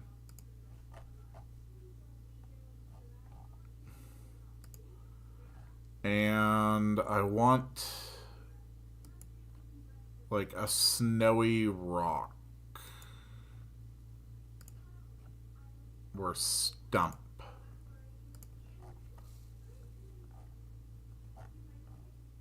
Okay. There we go.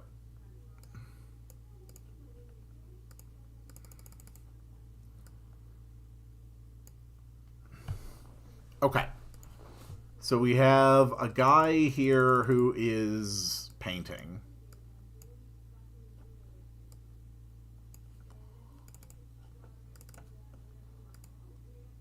So who the hell is doing this?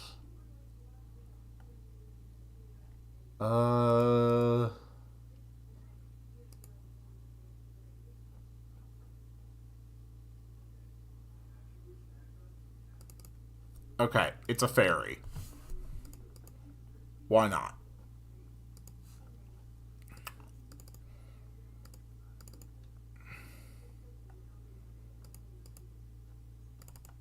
Okay, it's a fairy, and she'll say, oh, hello there. I wasn't expecting to run into anybody here. And we'll just have Elena comment on it. What are you doing up here? Okay, and she will say, this is where I come to work on my paintings. This is where I come to work on my painting. Elena will be like, why here? And she will say, it's so beautiful and so quiet.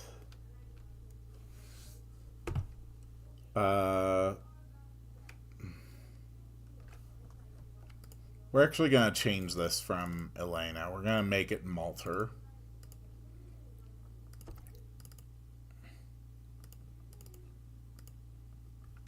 So beautiful and so quiet. Malter would be like, and you're using a paint gun? Or, I don't know. It's a nice painting, alright. Okay, and the fairy will be like, thank you. Hey, would you be interested in this old paint gun I have? It broke, and now it fires, and now it shoots with the force of a gun. Okay, and Malter will say, a gun, huh? That sounds useful. I'll be happy to take it off your hands. Okay, and then we get the text, you were given a paintbrush launcher. And we get the weapon, paintbrush launcher. Okay. And then we self-switch on so that we can't do it again.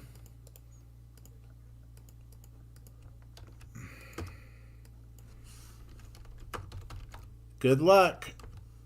Okay. That's what she says when you're done. All right, perfect. So, that is now the paintbrush launcher available to the player, along with an easier way to actually reach it, since we have a dock on the side of the continent where you can actually access the mountains more easily, which should be navigable. Yes, they are navigable. Okay. So a player who explores with their boat will find easy access to the fissure, easy access to Wallachia, and easy access to the mountains, which is exactly what we want, since these are the 3 locations where you can use a hook shot in order to get a new treasure.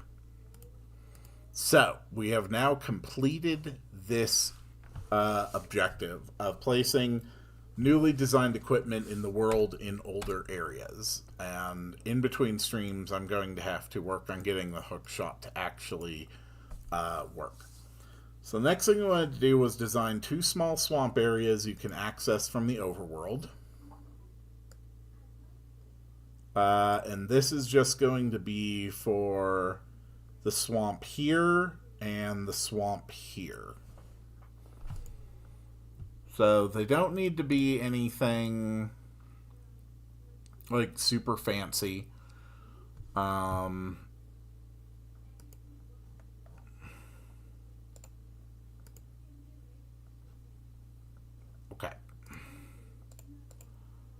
That should be fine. Is there any option where I can just clear a map?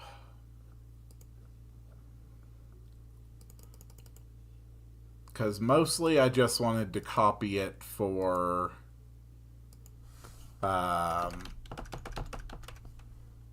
like, there we go.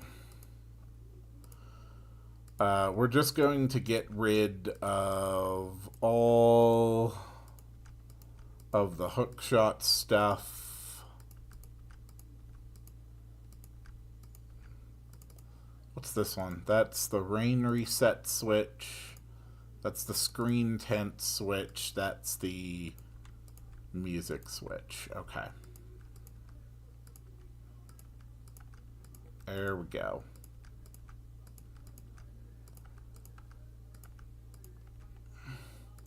So these are not going to be like proper dungeons. These are just going to be little extra spots that you can explore. They're not really going to be like especially important or anything. We can afford to make them smaller. Let's just make them 30 by 30. And we will call this...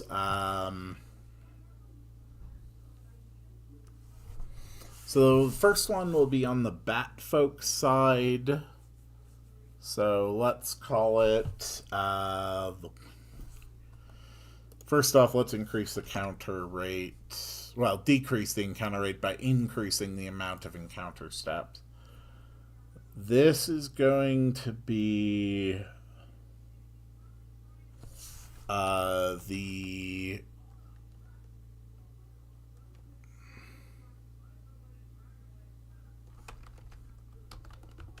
Sacred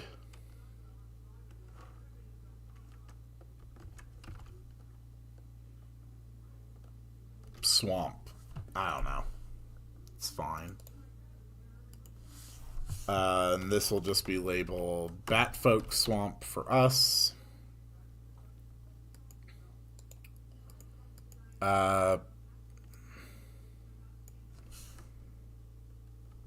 Screw it. Just call it the Fetid Swamp. It's fine.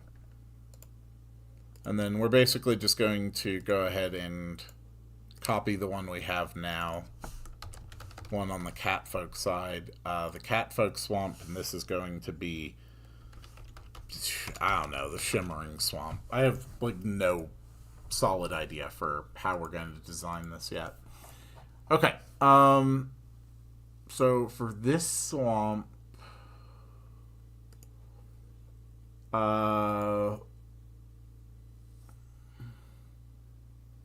let's think about how we want to design this.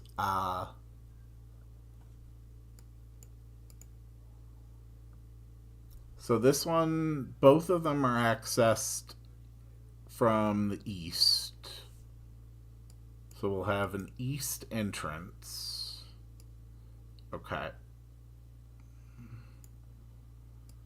And I don't know, we'll like move some stuff over here, some stuff over here.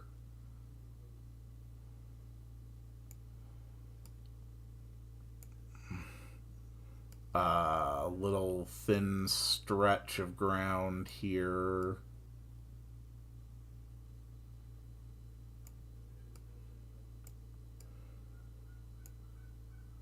A little bit of an offshoot here, a little bit of an offshoot there, and honestly, that's fine.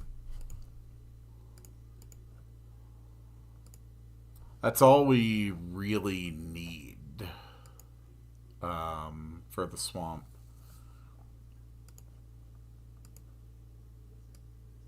So we'll put some trees around.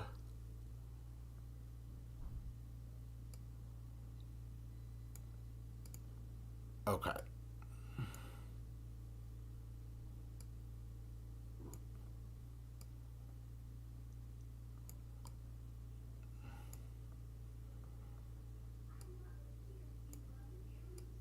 Okay.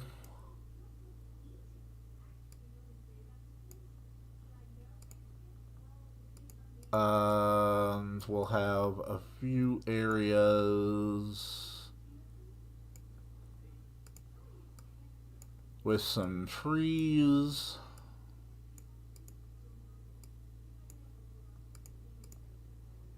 Just like that. And just basically fill the rest with water. Okay. Yeah, I think that works. Okay, first things first, let's fancy up the water a bit.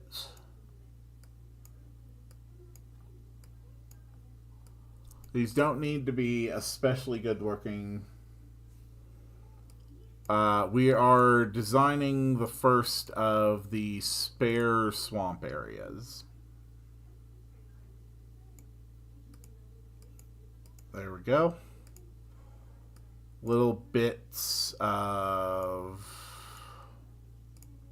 marsh grasses.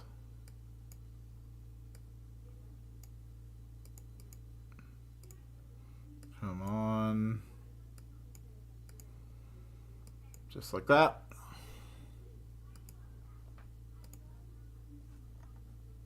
And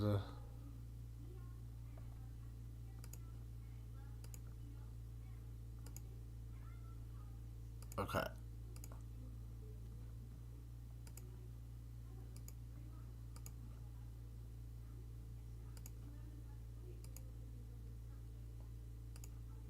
Okay. Some lily pads.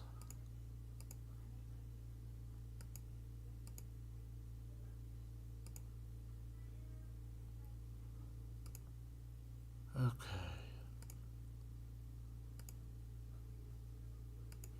There we go. Okay. Yeah, water looks pretty good.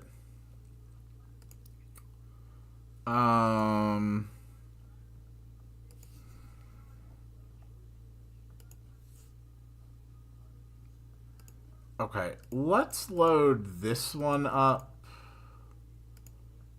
with a lot of like mushrooms.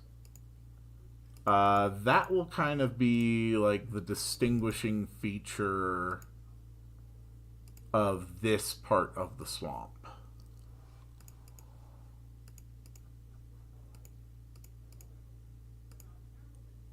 Okay.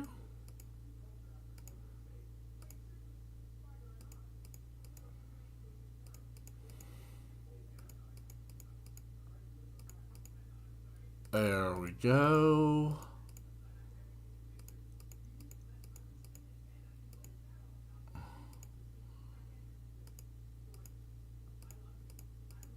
Uh-huh.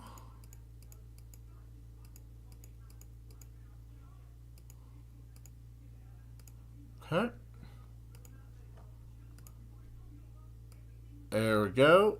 We add a bunch of green stuff around here.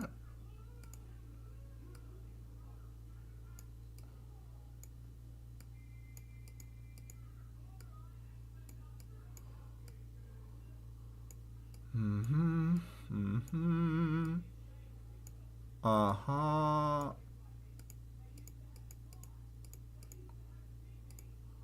Okay. That works.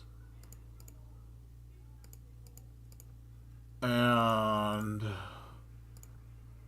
move a little bit of this stuff around.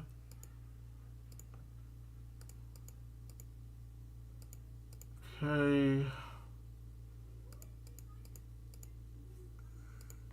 Yeah, I think that works.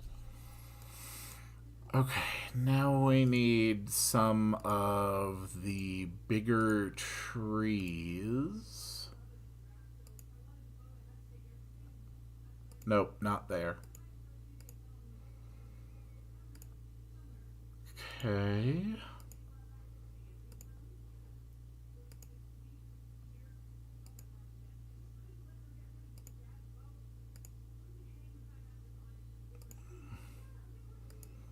Okay.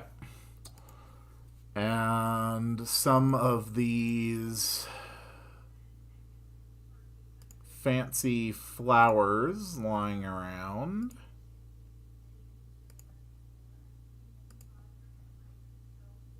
Not too many, though. We're just going to kind of scatter them a little bit haphazard. And take a look at that. Here is the first optional swamp. Okay. Alright, I like that. I like that a lot. I think it has a unique character to it. So we will call this the fungal swamp. And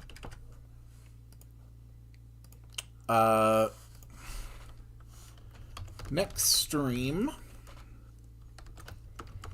add a fungal enemy for the fungal swamp.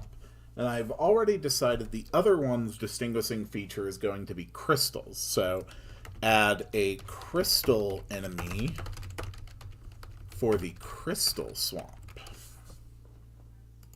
Beautiful. Okay. Let's move on. Well, let's not move on just yet. We want to make sure that the character can actually get into and out of these locations. So that's going to be this swamp here. Transfer into the swamp.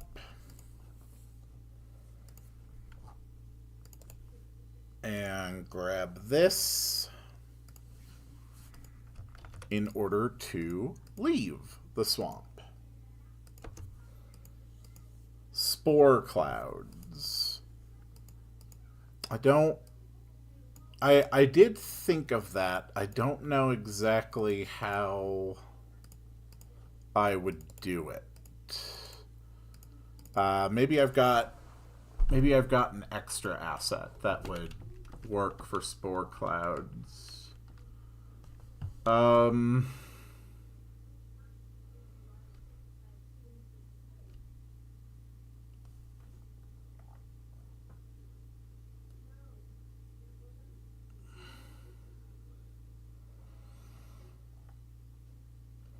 Blue smoke might work.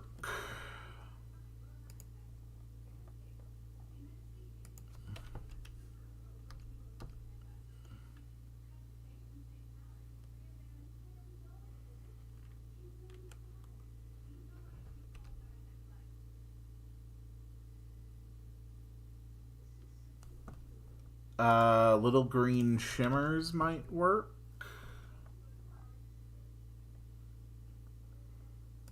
Yeah, I think these are the best.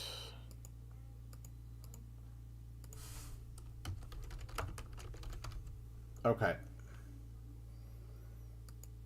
An enemy that can only be hit with magic. That would be fun to use for the crystal enemy.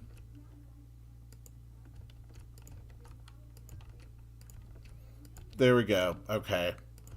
We have spore clouds all around the swamp. Crystal enemy can only be hit with magic. And likewise in the swamp, can only be hit with physical. That way each one has a distinct characteristic. Alright, and with that being the fungal swamp, let's move on to do a quick design for... You know what? Shimmering swamp works. Shimmering swamp works.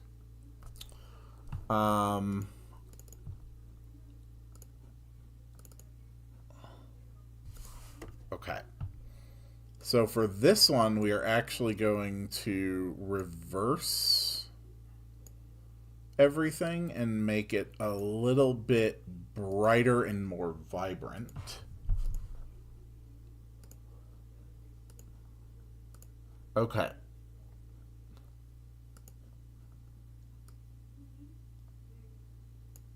So this one, I think, let's go for a very different design. Kind of like a big open area. Okay.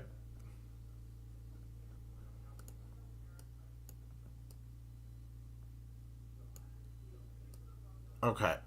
Yeah, just kind of like that.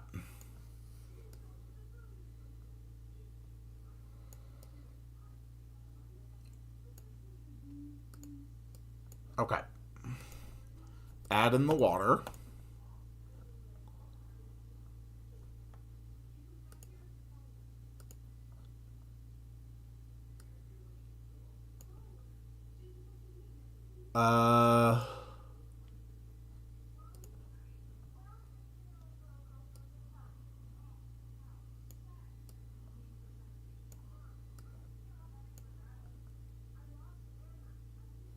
Okay.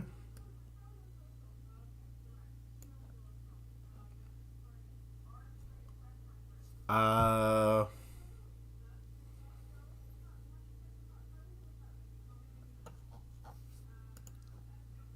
that's probably fine. That's probably fine. That's probably fine. Okay. So I want the water to be a bit different and distinct here.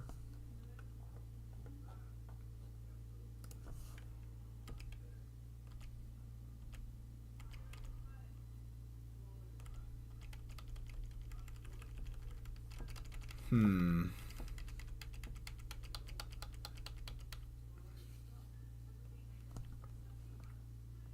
Okay.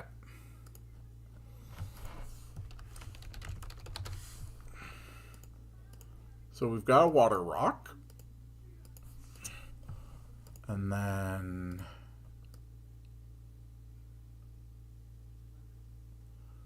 let's have this whole swamp be very heavily overgrown with marsh plants. Like the crystals are having an effect in this area. Um, that's like really accelerating the growth of just like everything. Or like the crystals alternatively are driving off other life that competes and are basically just leaving room for the plants to completely fill in all the gaps. Okay. Yeah, I think that works. Okay.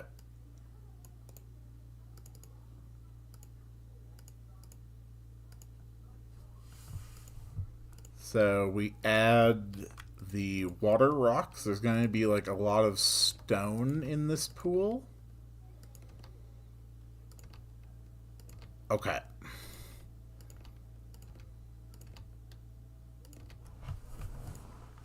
Cool. All right. Now for the actual crystal designs.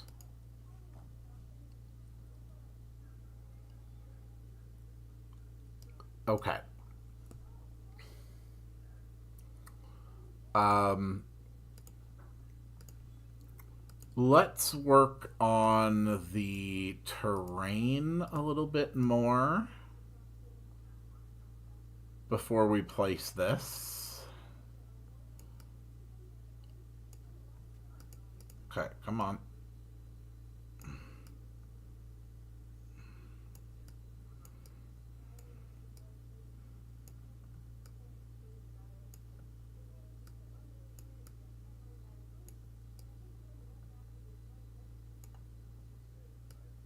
Okay.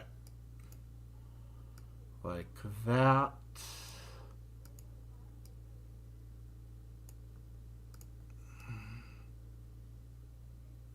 Perfect. Okay. Crystals. So there's going to be a number of gleaming crystals on this central area. And there's going to be a handful scattered elsewhere. Okay. And then the smaller crystal buds will be much more centralized around the major deposit in the lake, and we can sort of make them a little bit more scarce elsewhere. And then we absolutely cover the area in these little things. Good, which are walkable, which is what I wanted. Okay. There we go. Like the crystals are just spreading around everywhere.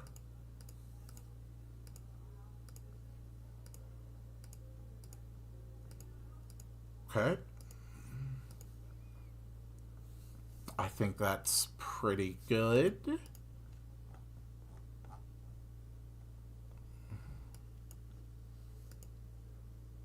Alright, and now we add some trees around the outskirts.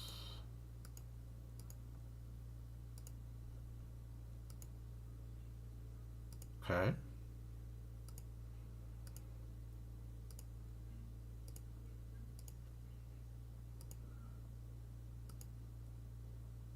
Okay. And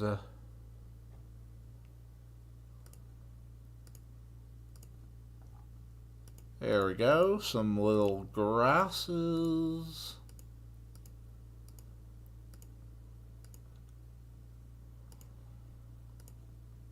And some more little grasses.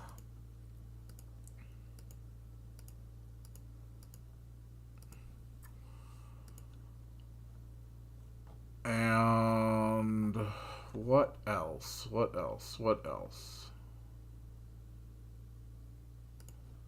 Let's throw in just a few of the big flowers. There'll like be a few of them down here for some reason. Okay. Alright, and this is the Crystal Swamp.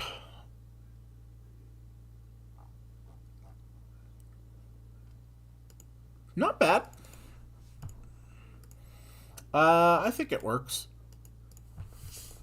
Okay.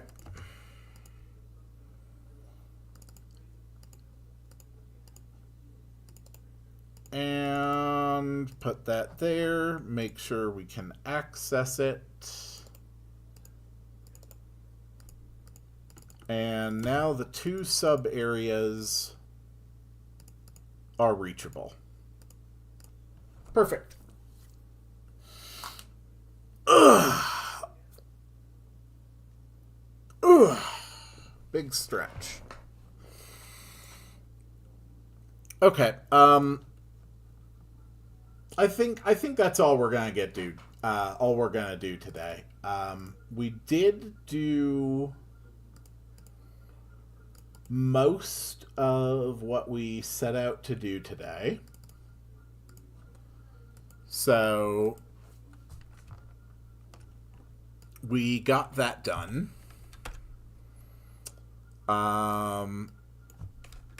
We still need to adjust enemies a little bit. We can tie that into just general enemy work on the next stream.